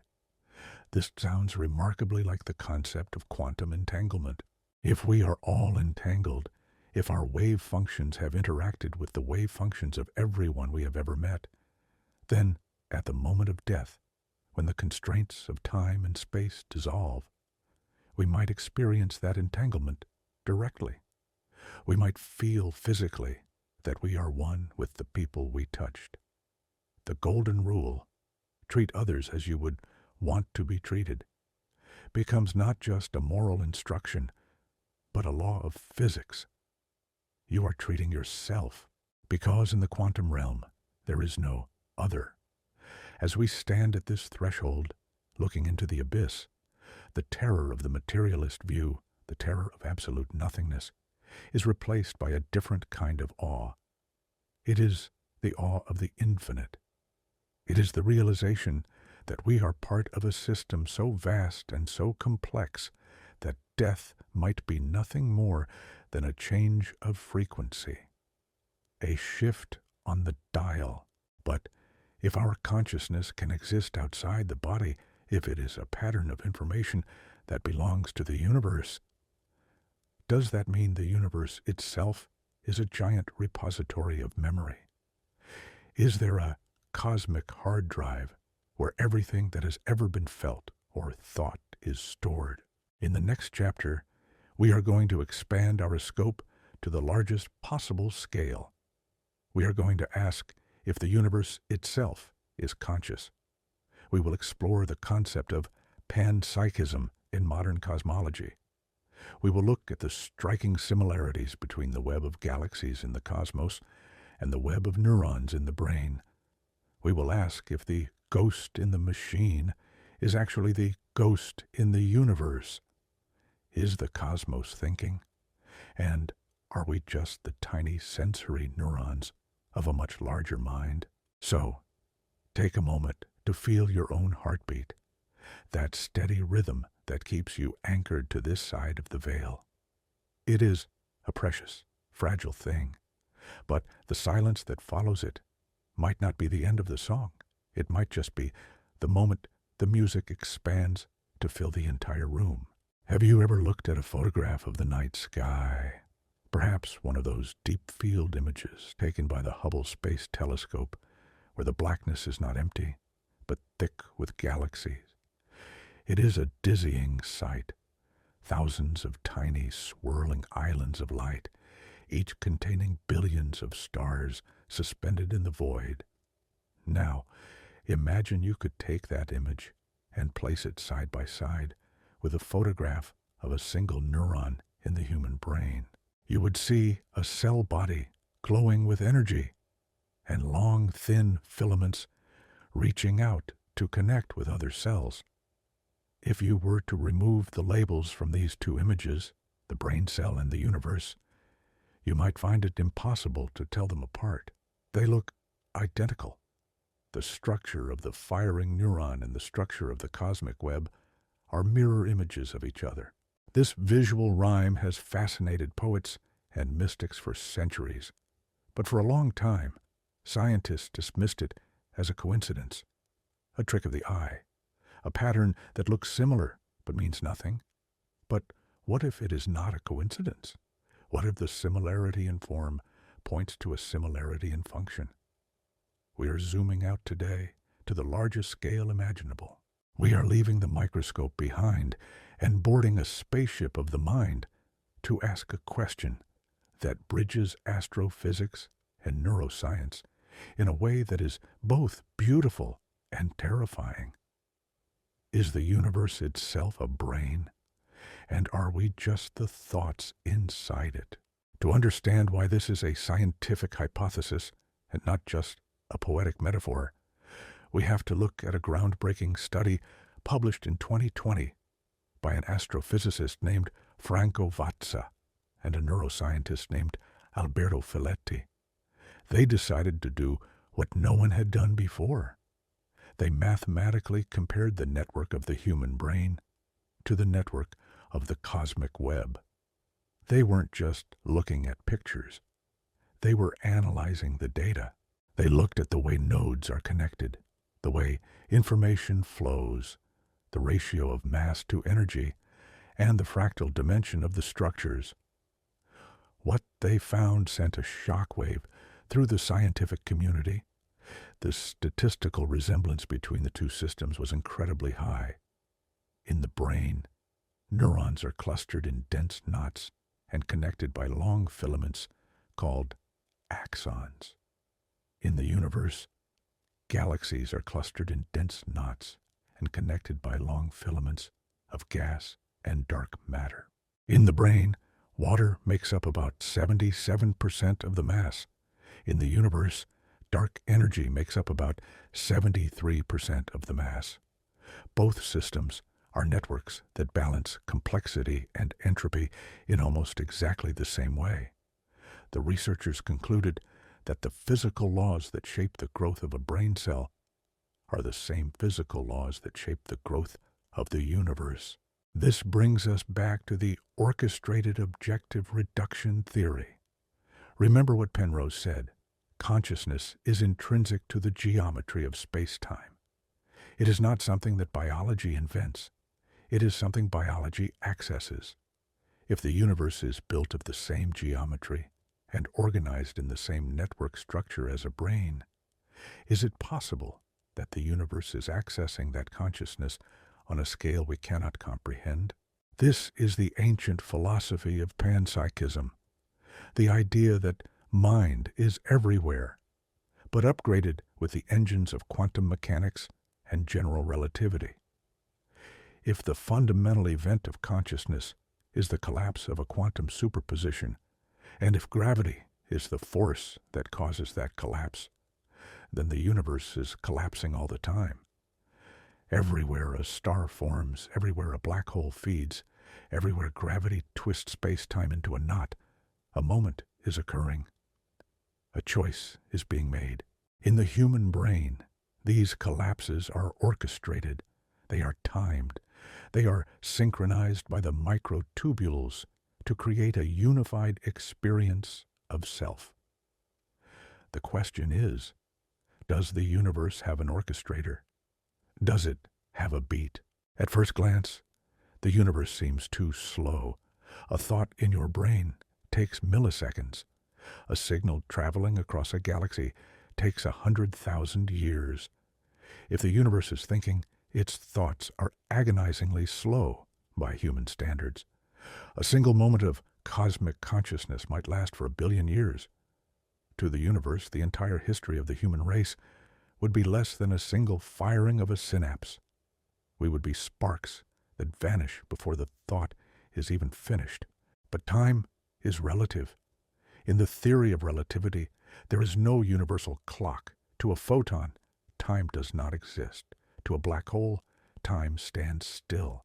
The slowness of the universe is only slow relative to us. In its own frame of reference, the cosmos might be buzzing with activity, a vast neural network of gravity and light processing information at a level of complexity that dwarfs the human mind as much as the human mind dwarfs an amoeba. This leads to a profound reimagining of what we are. If the universe is a giant conscious system, then we are not separate observers living in it. We are parts of it. We are the sensory organs of the God mind. We are the way the universe feels itself. Think about the cells in your own body. A skin cell on your finger does not know it is part of you. It lives its life. It does its job. It dies. It doesn't know about your dreams, your fears, or your mortgage. But its experience, the heat it feels, the pressure, the pain, is sent up the nervous system and becomes part of your experience. You are the sum of trillions of tiny ignorances that create a single great knowing. Perhaps humanity is the skin cell. Perhaps our struggle, our love, our curiosity, and our suffering are being uploaded to a larger consciousness that we cannot see, but that we are inextricably part of. This gives a physical mechanism to the spiritual intuition that we are all one. In the Orch-OR model, we are all collapsing the same quantum wave function. We are all tuning into the same space-time geometry. The separation between my consciousness and the universe's consciousness is just a matter of scale and synchronization. But there is a scientific mystery that supports this view even further, the fine-tuning problem. Physicists have known for decades that the fundamental constants of the universe, the strength of gravity, the charge of the electron, the mass of the proton, seem to be perfectly calibrated for life. If gravity were slightly stronger, the universe would have collapsed into a black hole instantly. If it were slightly weaker, stars would never have formed. If the electromagnetic force were a tiny bit different, atoms could not hold together. The odds of this universe happening by accident are astronomically low. It is like throwing 1 billion dice and having them all land on 6. The standard explanation is the multiverse, the idea that there are infinite universes with random laws, and we just happen to live in the one that works. It is the lottery winner argument. But Penrose's theory offers a different possibility. Remember the platonic values? The idea that the collapse of the wave function is not random, but guided by a subtle influence embedded in the geometry of reality. If the universe is conscious, or at least protoconscious, maybe it chose these laws. Maybe the evolution of the cosmos was not a random explosion, but a guided process of self-organization. Maybe the universe fine-tuned itself, just as a slime mold reconfigures its body to find the food. Maybe the early universe reconfigured its physical laws to find life, to find consciousness, to find a way to look at itself. This idea is terrifying to traditional science because it sounds like design. It sounds like religion, but it is not a God descending from the clouds. It is physics evolving from the bottom up. It is a system that has an inherent drive toward complexity and awareness. It suggests that consciousness is the goal. Let us look at the dark matter again. We know that 85% of the matter in the universe is invisible to us. We call it dark matter. We see its gravity holding galaxies together, but we cannot touch it or see it. It is the ghost in the cosmic machine. In the comparison between the brain and the universe, dark matter acts like the myelin sheath, the insulation around the neurons that allows signals to travel faster and more efficiently. Or perhaps it acts like the cytoskeleton itself. Is it possible that dark matter is the substrate of the cosmic mind? Is it the microtubule of the galaxy? If dark matter interacts with gravity, which we know it does, and if gravity is the mechanism of consciousness, then the vast invisible halos surrounding every galaxy might be humming with a form of awareness that is completely invisible to our telescopes, but fundamental to the structure of reality. We might be floating in a sea of thought. This perspective changes how we look at the silence of space. We look up and see emptiness. We call it the void. But if the vacuum is full of quantum potential, and if the dark matter is full of gravitational structure, then space is not empty. It is full. It is a plenum. It is a solid object of information. The silence is not the absence of noise.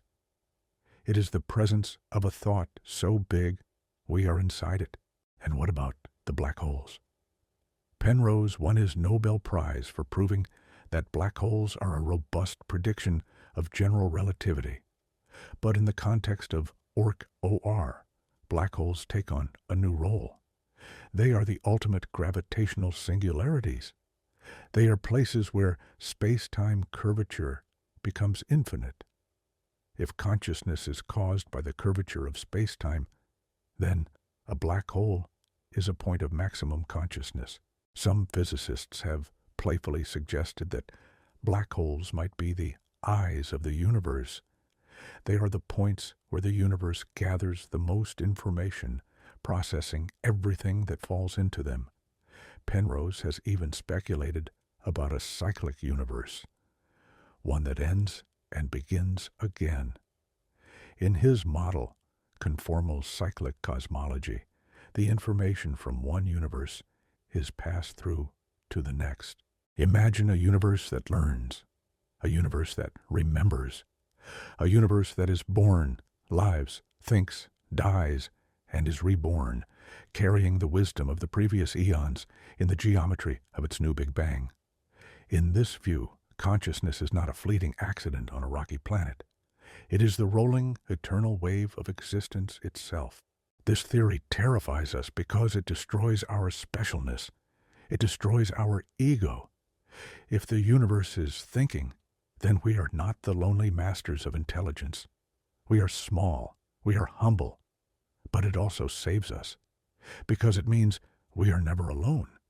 It means that when you look up at the stars are looking back, not with eyes of biology, but with the gaze of gravity and light. It implies that our technological quest to build artificial intelligence might be misguided if we think we are creating the only other mind in town. We are surrounded by minds.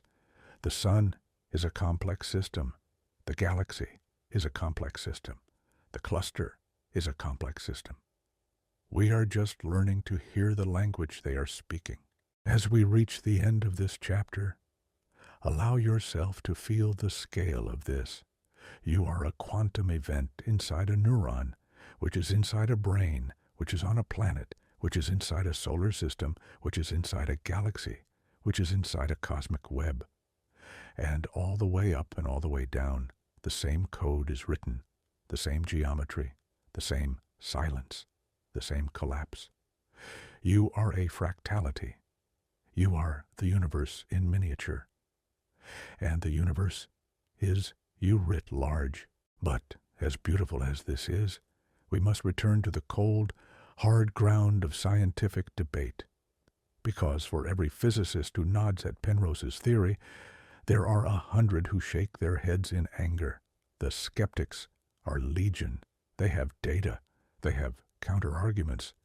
They have alternate theories. And they are not going down without a fight. In the next chapter, we are going to walk into the crossfire. We are going to meet the critics. We are going to hear from Max Tegmark, the man who calculated that the brain is too hot for quantum thoughts. We are going to look at the integrated information theory of Giulio Tononi, the rival theory that says consciousness is math, not physics. We are going to look at the experimental evidence that tries to disprove Orch-OR. We will see the battleground where the future of science is being fought. And we will ask, is this theory too good to be true? Or is it simply too true for us to accept? So, hold on to that feeling of connection, that feeling of being part of the cosmic web, because in the next chapter, we are going to try to tear it apart. Have you ever woken up from a vivid, beautiful dream? A dream where you could fly or speak with lost loved ones, only to have the harsh morning light stream through the window and dissolve the magic in an instant. The feeling of the cold air, the hard floor, and the ticking clock pulls you back into a reality that is stubborn, solid, and indifferent to your nightly wanderings. This is the feeling of science. Science is not just the pursuit of wonder. It is the pursuit of truth, and truth is often a cold, hard splash of water on the face. For the last 7 chapters, we have floated in the dream. We have explored the beautiful possibility that our minds are quantum orchestras, that we are connected to the fundamental geometry of the universe, and that death might be an illusion. It is a magnificent story. It feels right. It resonates with our deepest intuitions. But feelings are not facts. And in the world of theoretical physics and neuroscience, a beautiful theory with no evidence is just a fairy tale written in equations. We have arrived at the most difficult part of our journey. We are going to leave the sanctuary of the Microtubule and step into the crossfire of the peer review process. We are going to meet the critics who have spent the last 30 years trying to dismantle the orchestrated objective reduction theory, piece by piece.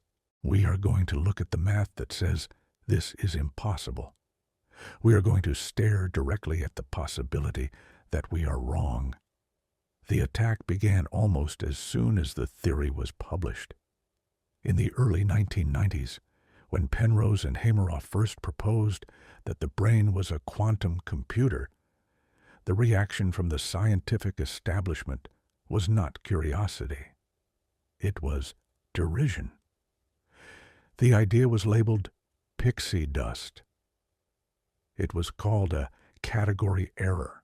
Neuroscientists who had spent their careers mapping the chemical pathways of synapses felt that Penrose, a physicist who had never dissected a brain in his life, was intruding on their territory with mystical nonsense. But the most damaging blow did not come from biology. It came from physics. In the year 2000, a brilliant cosmologist named Max Tegmark published a paper that was intended to be the gravestone of quantum consciousness. Tegmark did the math. He calculated the decoherence time of a quantum state in the human brain. Remember, quantum states are incredibly fragile. They need isolation. They need silence. They need cold. Tegmark looked at the temperature of the brain, 37 degrees Celsius. He looked at the wet, salty, chaotic environment inside the neuron. He calculated how fast a thermal vibration from a nearby water molecule would slam into a tubulin protein and knock it out of superposition. His result was devastating. He calculated that any quantum state in the microtubules would decohere in roughly 10 to the power of minus 13 seconds. That is 0.000, 13 zeros, 1. It is a time frame so infinitesimally short that it is effectively instantaneous. It is billions of times faster than the speed at which a neuron fires. Tegmark argued that for the brain to be a quantum computer, it would have to be slower than a classical computer, but his math showed it was too fast. The thought would die before it was born. He concluded that the brain is a warm, wet, and noisy place, and quantum mechanics has as much to do with consciousness as it does with a steam engine. It explains the atoms, sure, but it doesn't explain the function. This paper was widely considered the end of the debate. For a decade, if you mentioned quantum consciousness in a serious university, you were laughed out of the room. The skeptics nodded and said, "We told you so." The brain is a biological machine. It is wet wiring, end of story. But science is not a democracy. It doesn't matter how many people vote against a theory. It only matters what nature says. And while the theoretical physicists were declaring the death of quantum biology, the biologists were busy discovering it. In 2007, a team at Berkeley made a discovery that shocked the critics. They were studying the Fenner-Matthews-Olson complex, a tiny structure inside green sulfur bacteria that helps them harvest light. These bacteria live in the deep, dark mud where almost no sunlight reaches. They have to be incredibly efficient. If they lose a single photon, they die. The researchers fired lasers at these bacteria and measured how the energy moved through the complex. They expected to see the energy hopping randomly from molecule to molecule, like a ball bouncing down a staircase. Instead, they saw quantum beats. They saw the energy moving in waves. The bacteria were using quantum coherence to sample all possible paths to the reaction center simultaneously and choose the most efficient one. And here is the kicker. They were doing this at room temperature. They were doing it in a wet, noisy, biological environment. The impossible had happened. Life had found a way to shield the quantum state. Tegmark's calculations, while mathematically correct for a simple system, had underestimated the complexity of biology. He had treated the brain like a bucket of warm water, ignoring the intricate crystalline structure of the proteins. This discovery reignited the war. If a bacteria in the mud could sustain quantum coherence, why couldn't the human brain? Hameroff and Penrose fired back, refining their theory. They pointed to the gel state of the water inside the microtubule, the exclusion zone water discovered by Gerald Pollack, which acts as a shield against thermal noise. They argued that the brain had evolved specific biological insulation, like the vacuum flask that keeps your coffee hot to protect the quantum flame. But the battleground is not just about decoherence. There is another contender for the throne of consciousness, a rival theory that is currently more popular among neuroscientists than Orch-OR. It is called Integrated Information Theory, or IIT, developed by the neuroscientist Giulio Tononi. IIT is elegant, mathematical, and purely classical. Tononi argues that consciousness has nothing to do with quantum mechanics, microtubules, or the fabric of space-time. He says consciousness is simply the result of integrated information. If a system, any system, has a high enough degree of interconnectedness, where the whole is greater than the sum of its parts, it becomes conscious. He even has a mathematical value for this, phi. If a system has high phi, it is conscious. If it has low phi, it is not. This theory is seductive because it allows us to keep our current understanding of the brain. It says the brain is just a very complex network, and the feeling of existence is just the math of that complexity. It implies that if we build a silicon computer with enough connections, high enough phi, it will wake up.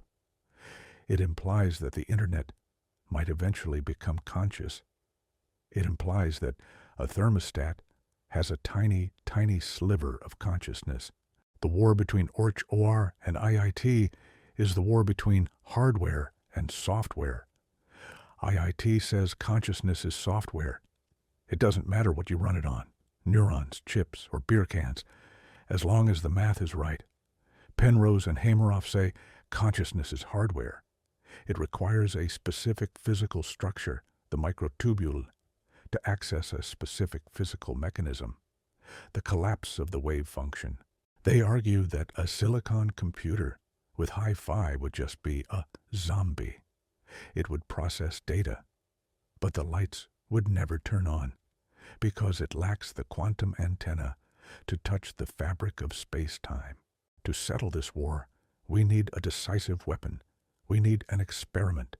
We need to go inside the brain and see if the microtubules are actually vibrating. This brings us to the work of Anirban Bandyopadhyay, a physicist at the National Institute for Material Science in Japan. He is the man who put the probes into the machine. In a series of groundbreaking experiments, Bandyopadhyay inserted tiny nanoprobes into individual microtubules. He applied alternating currents at different frequencies to see how they would respond. If the microtubule was just a structural bone, it should act like a resistor. It should just sit there. But it didn't.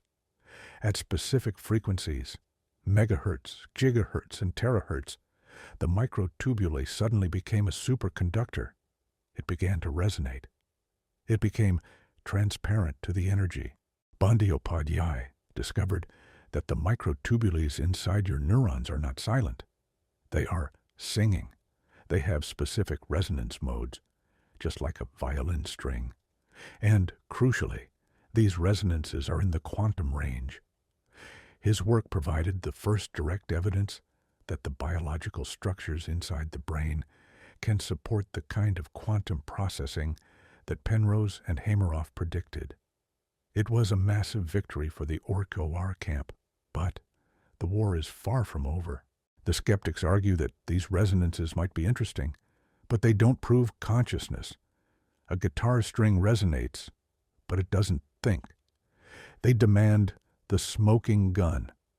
They want to see the anesthesia effect. Remember Hameroff's claim that anesthetics work by dampening the quantum vibration. We need to prove that directly. We need to show that when you introduce anesthesia to a microtubule, the quantum beat stops. And when you wash it away, the beat returns.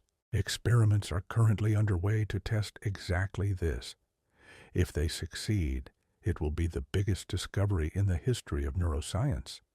If they fail, the theory might finally die. This scientific crucible is intense, and it is necessary. Science cannot rely on poetry. We cannot believe in the quantum soul just because it makes us feel less lonely. We have to subject it to the fire. But there is a philosophical dimension to this battle that we cannot ignore. The reason this debate is so heated, the reason scientists get so angry, is that the stakes are infinite. If Penrose and Hameroff are wrong, we are back to the bleakness of the materialist view. We are accidental biological machines, born from chaos, destined for oblivion, with no free will and no connection to the cosmos other than gravity holding us to a rock. Our feelings are chemical illusions. Our love is a survival mechanism. Our death is absolute. But if they are right, then the universe is a very different place. It means that the warm, wet, and noisy argument was just a failure of our imagination.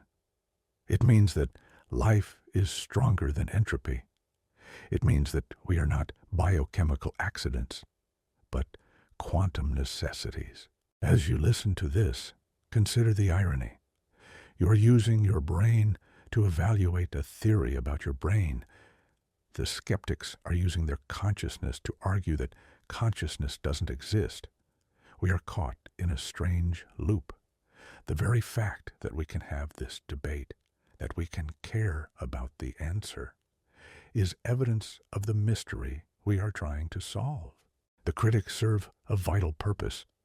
They are the immune system of science, attacking any idea that is foreign or weak. Orch-OR has survived for 30 years, not because it is proven, but because it is resilient. Every time they try to kill it, it adapts. It finds new evidence.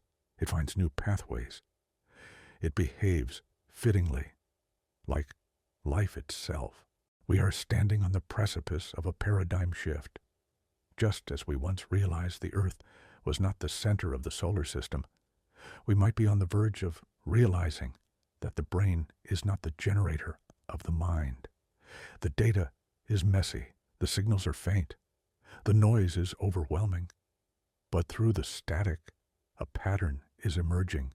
In the next chapter, we are going to look away from the critics and toward the future.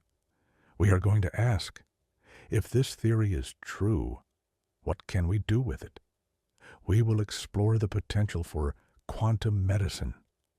Could we treat Alzheimer's and depression not with pills, but with vibrations? Could we tune the brain like an instrument? We will look at the concept of ultrasound therapy and the experiments already happening that use sound waves to restart the quantum beat in damaged brains. We will ask if we can hack the code of consciousness to heal the mind. So, do not let the skeptics dishearten you. Doubt is the fuel of discovery. The fact that this theory terrifies scientists is a good sign. It means it is touching a nerve. It means it is challenging the dogma. It means we are close to something real. Have you ever walked past a grand piano sitting untouched in a quiet room and felt the urge to strike a single key?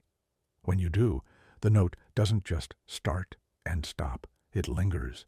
It vibrates in the air, filling the space with a richness that you can feel in your chest.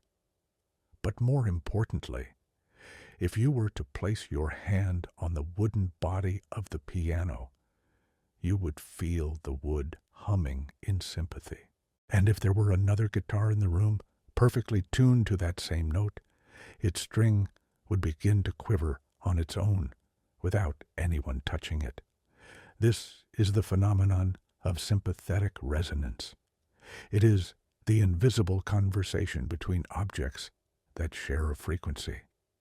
It is how a singer can shatter a glass with their voice, and it is how a bridge can collapse from the rhythm of the wind. But today, we are going to ask if this principle of resonance can do something even more miraculous. We are going to ask if we can use it to heal the broken mind. For the last century, we have treated the brain like a chemical factory. When it breaks, when we feel depression, anxiety, or the fog of dementia, we pour chemical mixtures into it, hoping to fix the balance. But if the orchestrated objective reduction theory is correct, the brain is not a factory. It is an orchestra. And when an orchestra sounds terrible, you don't burn the instruments or flood the hall with water. You tune them. You find the frequency that is out of alignment, and you gently vibrate it back into harmony. We are entering the frontier of quantum medicine. We are going to explore how sound, light, and vibration are being used right now to talk to the microtubules inside your head, and how we might be on the verge of hacking the code of consciousness itself. To understand why this approach is so revolutionary, we have to look at the tragedy of Alzheimer's disease. It is the slow, agonizing erasure of the self. We have known for a long time that Alzheimer's involves the death of neurons, but the specific mechanism is hauntingly relevant to our journey. Inside the neuron, the microtubules we have been discussing, the quantum antennas, the skeletons of the cell, are held together by a specialized protein called tau. Think of the microtubule as a railroad track, and the tau proteins as the wooden ties that keep the rails parallel. In a healthy brain, the tracks are straight, and materials, neurotransmitters, food, waste flow up and down the tracks efficiently. But in an Alzheimer's brain, the tau proteins detach. They fall off. They clump together into tangles. Without the ties, the railroad tracks fall apart. The microtubules disintegrate. The transport system fails. The neuron, starved and choked with waste, dies, and the light of consciousness flickers out. For decades, pharmaceutical companies have spent billions trying to dissolve the plaques that form between the cells, with very little success. But Stuart Hameroff and his colleagues asked a different question. Instead of trying to clean up the mess after the tracks have broken, what if we could vibrate the tracks back together? What if we could use the principle of resonance to encourage the microtubules to rebuild themselves? This led to the development of transcranial ultrasound stimulation, or TS. Ultrasound is simply sound waves, mechanical vibrations, at a frequency too high for the human ear to hear. We use it all the time to look at babies in the womb or to break up kidney stones. It is safe, non-invasive, and gentle. But Hameroff suspected that if you tuned the ultrasound to the specific resonant frequency of the microtubules, somewhere in the megahertz range, you could create a sympathetic resonance. You could sing to the proteins. In a series of pilot studies, researchers applied gentle ultrasound pulses to the heads of patients with mild to moderate dementia. The results were not just statistically significant, they were emotionally profound. Patients reported a lifting of the fog. They felt lighter. They felt more present. In some cases, family members reported that their loved ones were suddenly back, engaging in conversation, remembering names, and smiling for the first time in months. It wasn't a cure. The damage of Alzheimer's is severe, but it was a spark. It was as if the mechanical vibration of the sound waves had shaken the sleeping quantum system awake. It had provided the energy input needed to repolymerize the microtubules, to stiffen the tracks, to turn the quantum computer back on. This aligns perfectly with the physics we discussed in Chapter 8.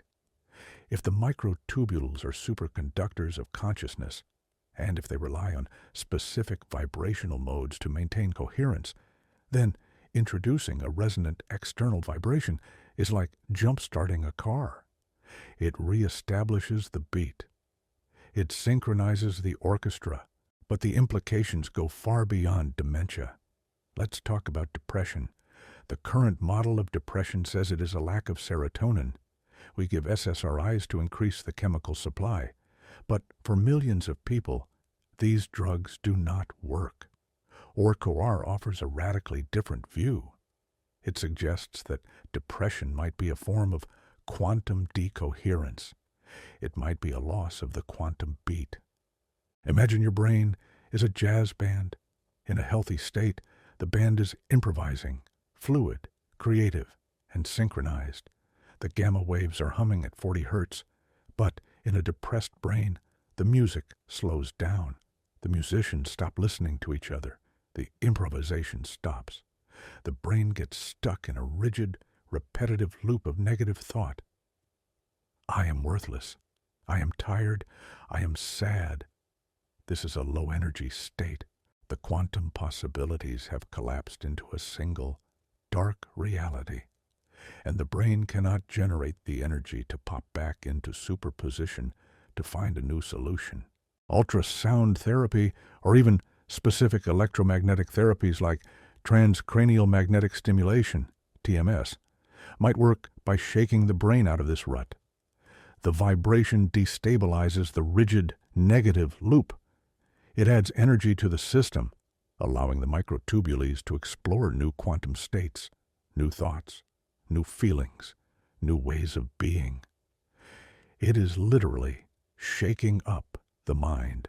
There is a fascinating anecdote from Hamerof's early experiments. He tried the ultrasound on himself. He placed the transducer on his own temple and turned it on for a few minutes. He didn't feel a shock. He didn't feel heat. He just felt a subtle mechanical buzz. But an hour later, he realized something strange. He was in an incredibly good mood. He felt sharp, focused, and optimistic. The feeling lasted for hours. It was a high without drugs. It was the feeling of a brain running at optimal quantum efficiency. This suggests that the feelings we chase, happiness, focus, peace, are not just chemical cocktails. They are resonances. They are specific geometric shapes of space-time curvature happening inside our heads. When we meditate, we are tuning the instrument from the inside.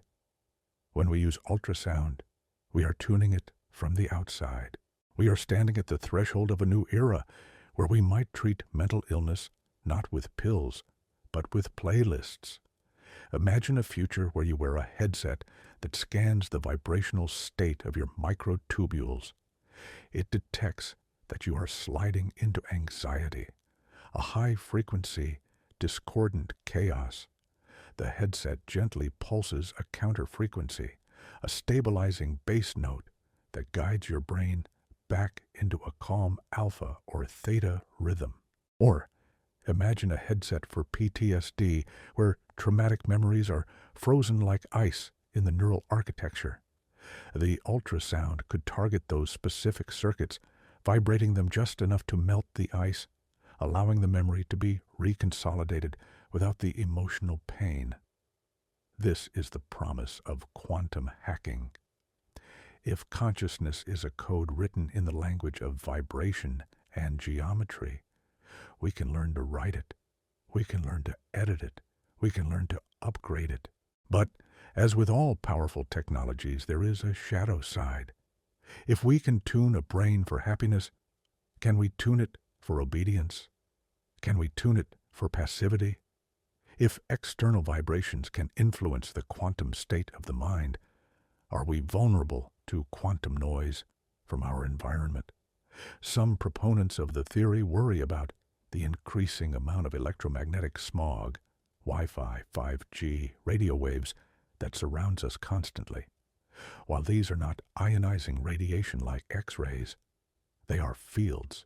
And if the brain is a sensitive quantum antenna, is it possible that this electronic noise is interfering with our natural coherence?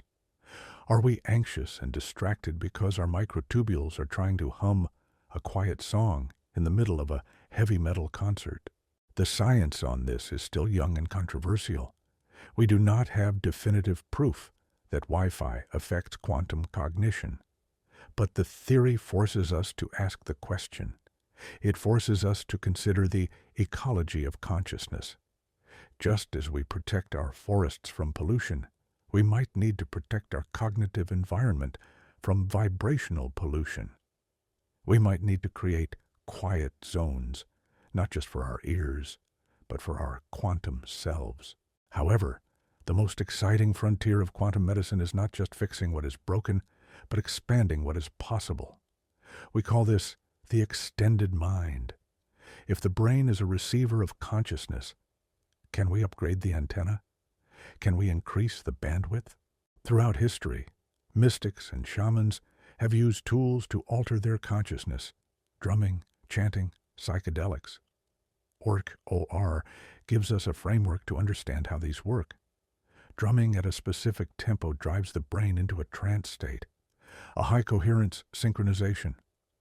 Psychedelics like psilocybin or DMT bind to the receptors on the neurons, but they might also alter the vibrational flexibility of the tubulin proteins. They might loosen the structure, allowing the quantum state to expand, to last longer before collapsing, or to entangle with a larger portion of the universe.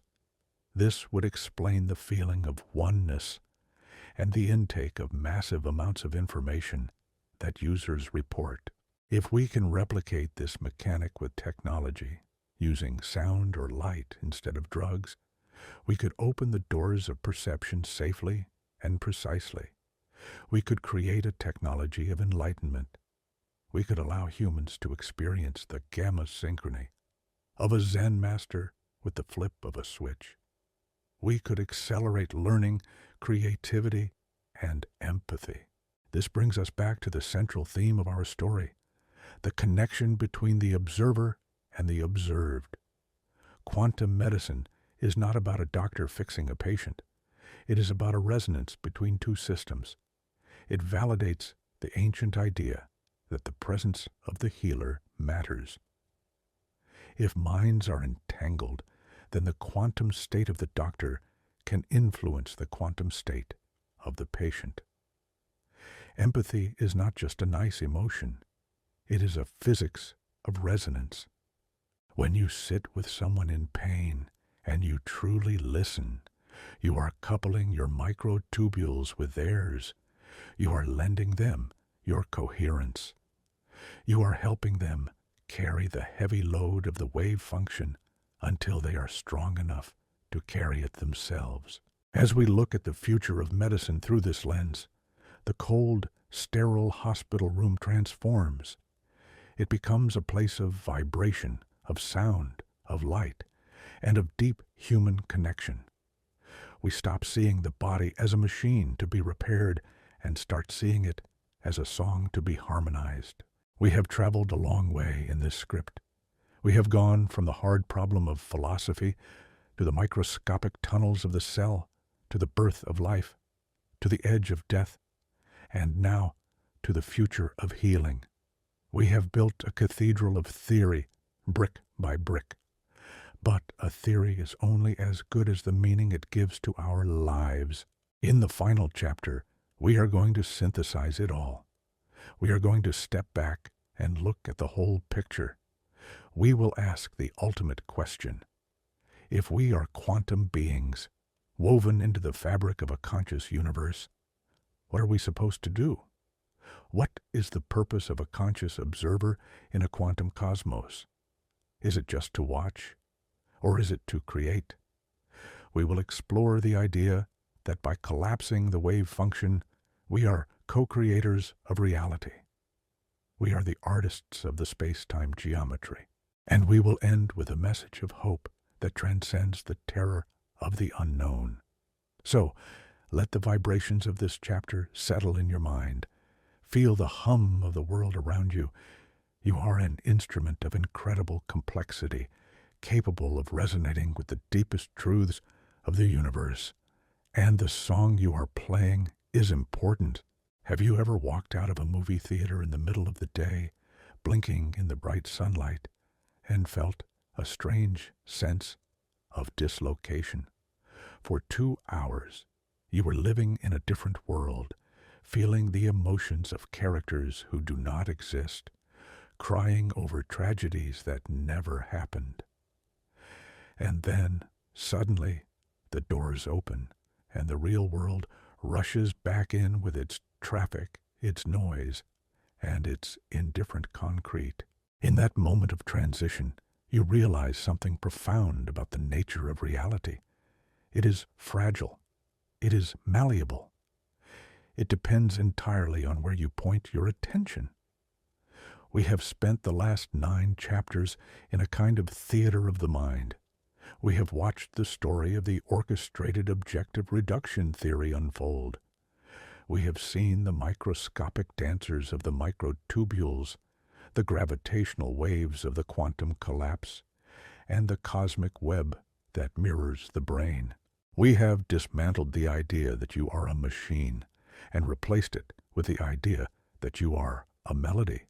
But now we must walk out of the theater. We must take this theory into the sunlight and ask the final, ultimate question. If we are indeed the architects of reality, collapsing the quantum wave function 40 times a second, what are we building? What is the purpose of a conscious observer in a universe that could have just remained a cloud of dust? We are reaching the synthesis today. We are going to look at the participatory universe, We are going to explore the idea that you are not just a spectator in the cosmos, but a co-creator. And we will find that the theory that terrifies scientists might actually be the only theory that can save us. To understand the weight of this conclusion, we have to revisit a concept proposed by the legendary physicist John Archibald Wheeler. Wheeler was a giant of 20th century physics, a colleague of Einstein and Bohr. He looked at the quantum evidence, the fact that the observer influences the observed, and he proposed something radical. He drew a picture of the universe as a giant U shape. At one end of the U was the Big Bang. At the other end was a giant I, looking back at the beginning. He called it the participatory anthropic principle. He suggested that the universe does not exist in a definite state until it is observed. It exists as a cloud of probability, a maybe, until a conscious mind evolves to look at it. In his view, we are the mechanism by which the universe makes itself real. We are the I at the end of time that collapses the wave function of the beginning. The Orch-OR theory gives a physical mechanism to Wheeler's poetic idea. If Penrose is right, and consciousness is the moment of objective reduction, then every time you have a thought, you are performing a tiny act of creation. You are taking a fuzzy, indeterminate slice of space-time geometry and forcing it to become sharp. You are hammering a nail into the structure of reality.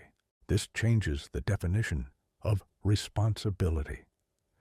We usually think of responsibility in terms of our actions. Did I recycle? Did I treat my neighbor well? But the quantum view suggests a responsibility of being. It suggests that the quality of your consciousness matters. If the collapse of the wave function is influenced by platonic values embedded in the geometry of the universe, if the universe leans toward the true, the good, and the beautiful, then our job is to align ourselves with those values. When we are angry, chaotic, or distracted, we are collapsing the universe into a dissonant shape. We are adding noise to the symphony. But when we are focused, compassionate, and lucid, we are collapsing it into harmony. We are helping the universe become what it wants to be. This is a terrifying thought because it removes the luxury of insignificance. It is comforting to think we are small. It is comforting to think that our private thoughts, our hidden resentments, and our secret fears do not matter to the galaxies. But if the universe is a hologram, and if every part contains the whole, then your private thoughts are broadcasting into the cosmic web. You are a radio station that never stops transmitting. The terror of this theory is the terror of being powerful. It is the realization that you are holding the controls of a machine you do not fully understand. But flip the coin, and you find the hope. If we are co-creators, then we are not victims of the universe.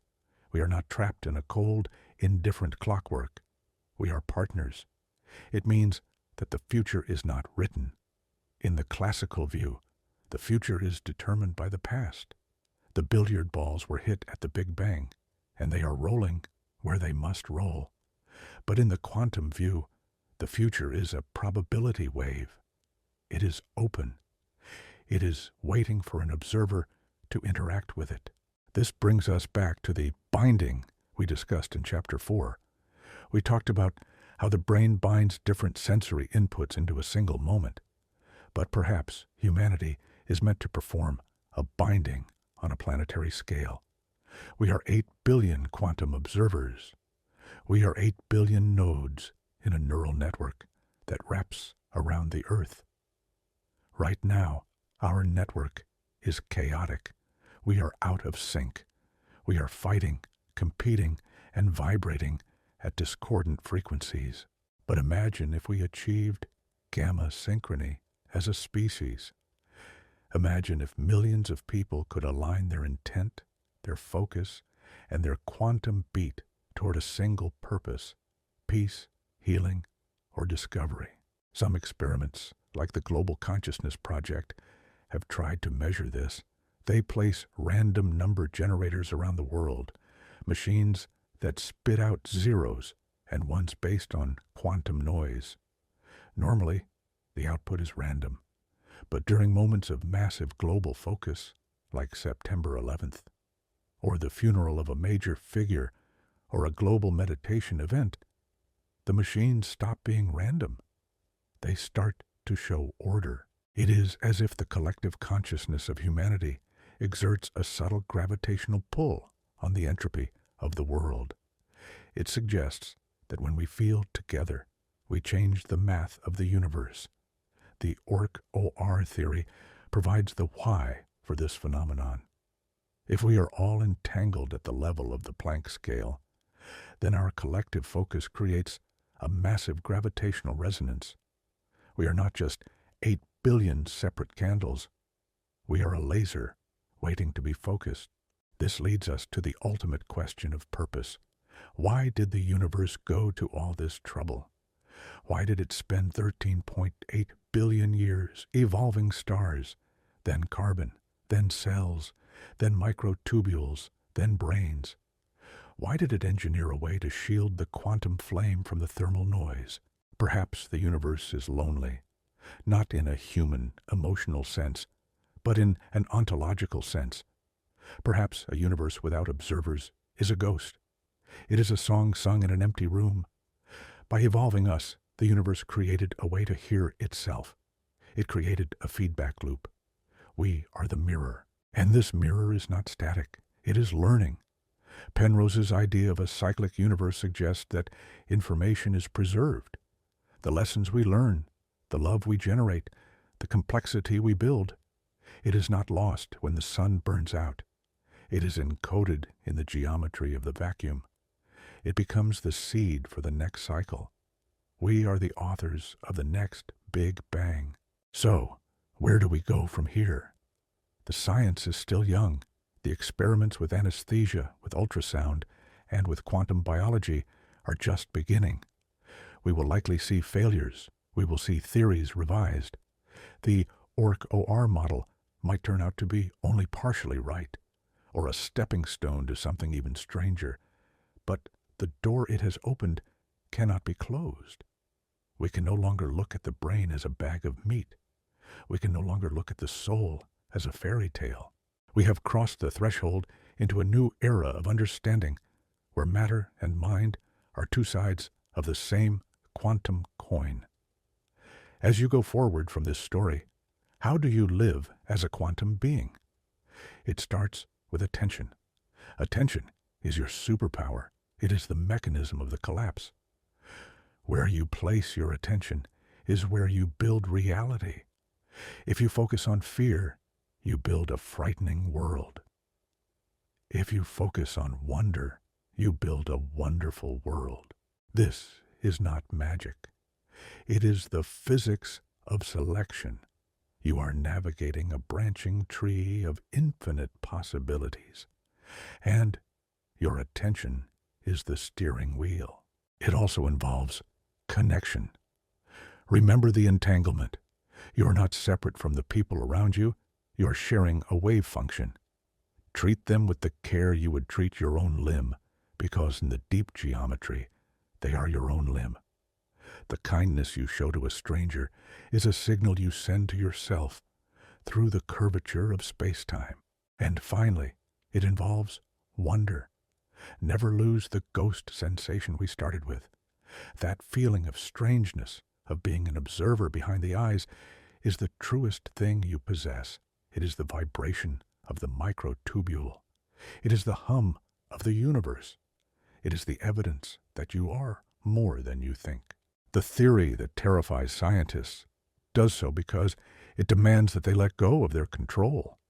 It demands that they admit the universe is not a dead machine they can dissect, but a living mystery they must dialogue with. It demands humility. But for us, for the explorers and the dreamers, it is not terrifying. It is a homecoming. It tells us that we belong here. We are not accidents. We are not biochemical scum on a rock. We are the cutting edge of a 13-billion-year-old project to wake up. We are the universe's way of saying, I am. So, the next time you find yourself sitting in absolute silence, in the deep quiet hours of the early morning, do not be afraid of the emptiness. Listen to it. Feel the hum. Feel the beat of the gamma waves stitching your reality together 40 times a second. Feel the gravity that holds you, not just to the earth, but to the truth. You are the ghost in the machine, but the machine is beautiful, and the ghost is eternal. The silence is not empty. The silence is you. Thank you for taking this journey into the quantum mind. The story of science is far from over, and you are now part of the inquiry. Keep looking up. Keep asking questions. And remember, the biggest mystery in the universe is the one looking back at you in the mirror.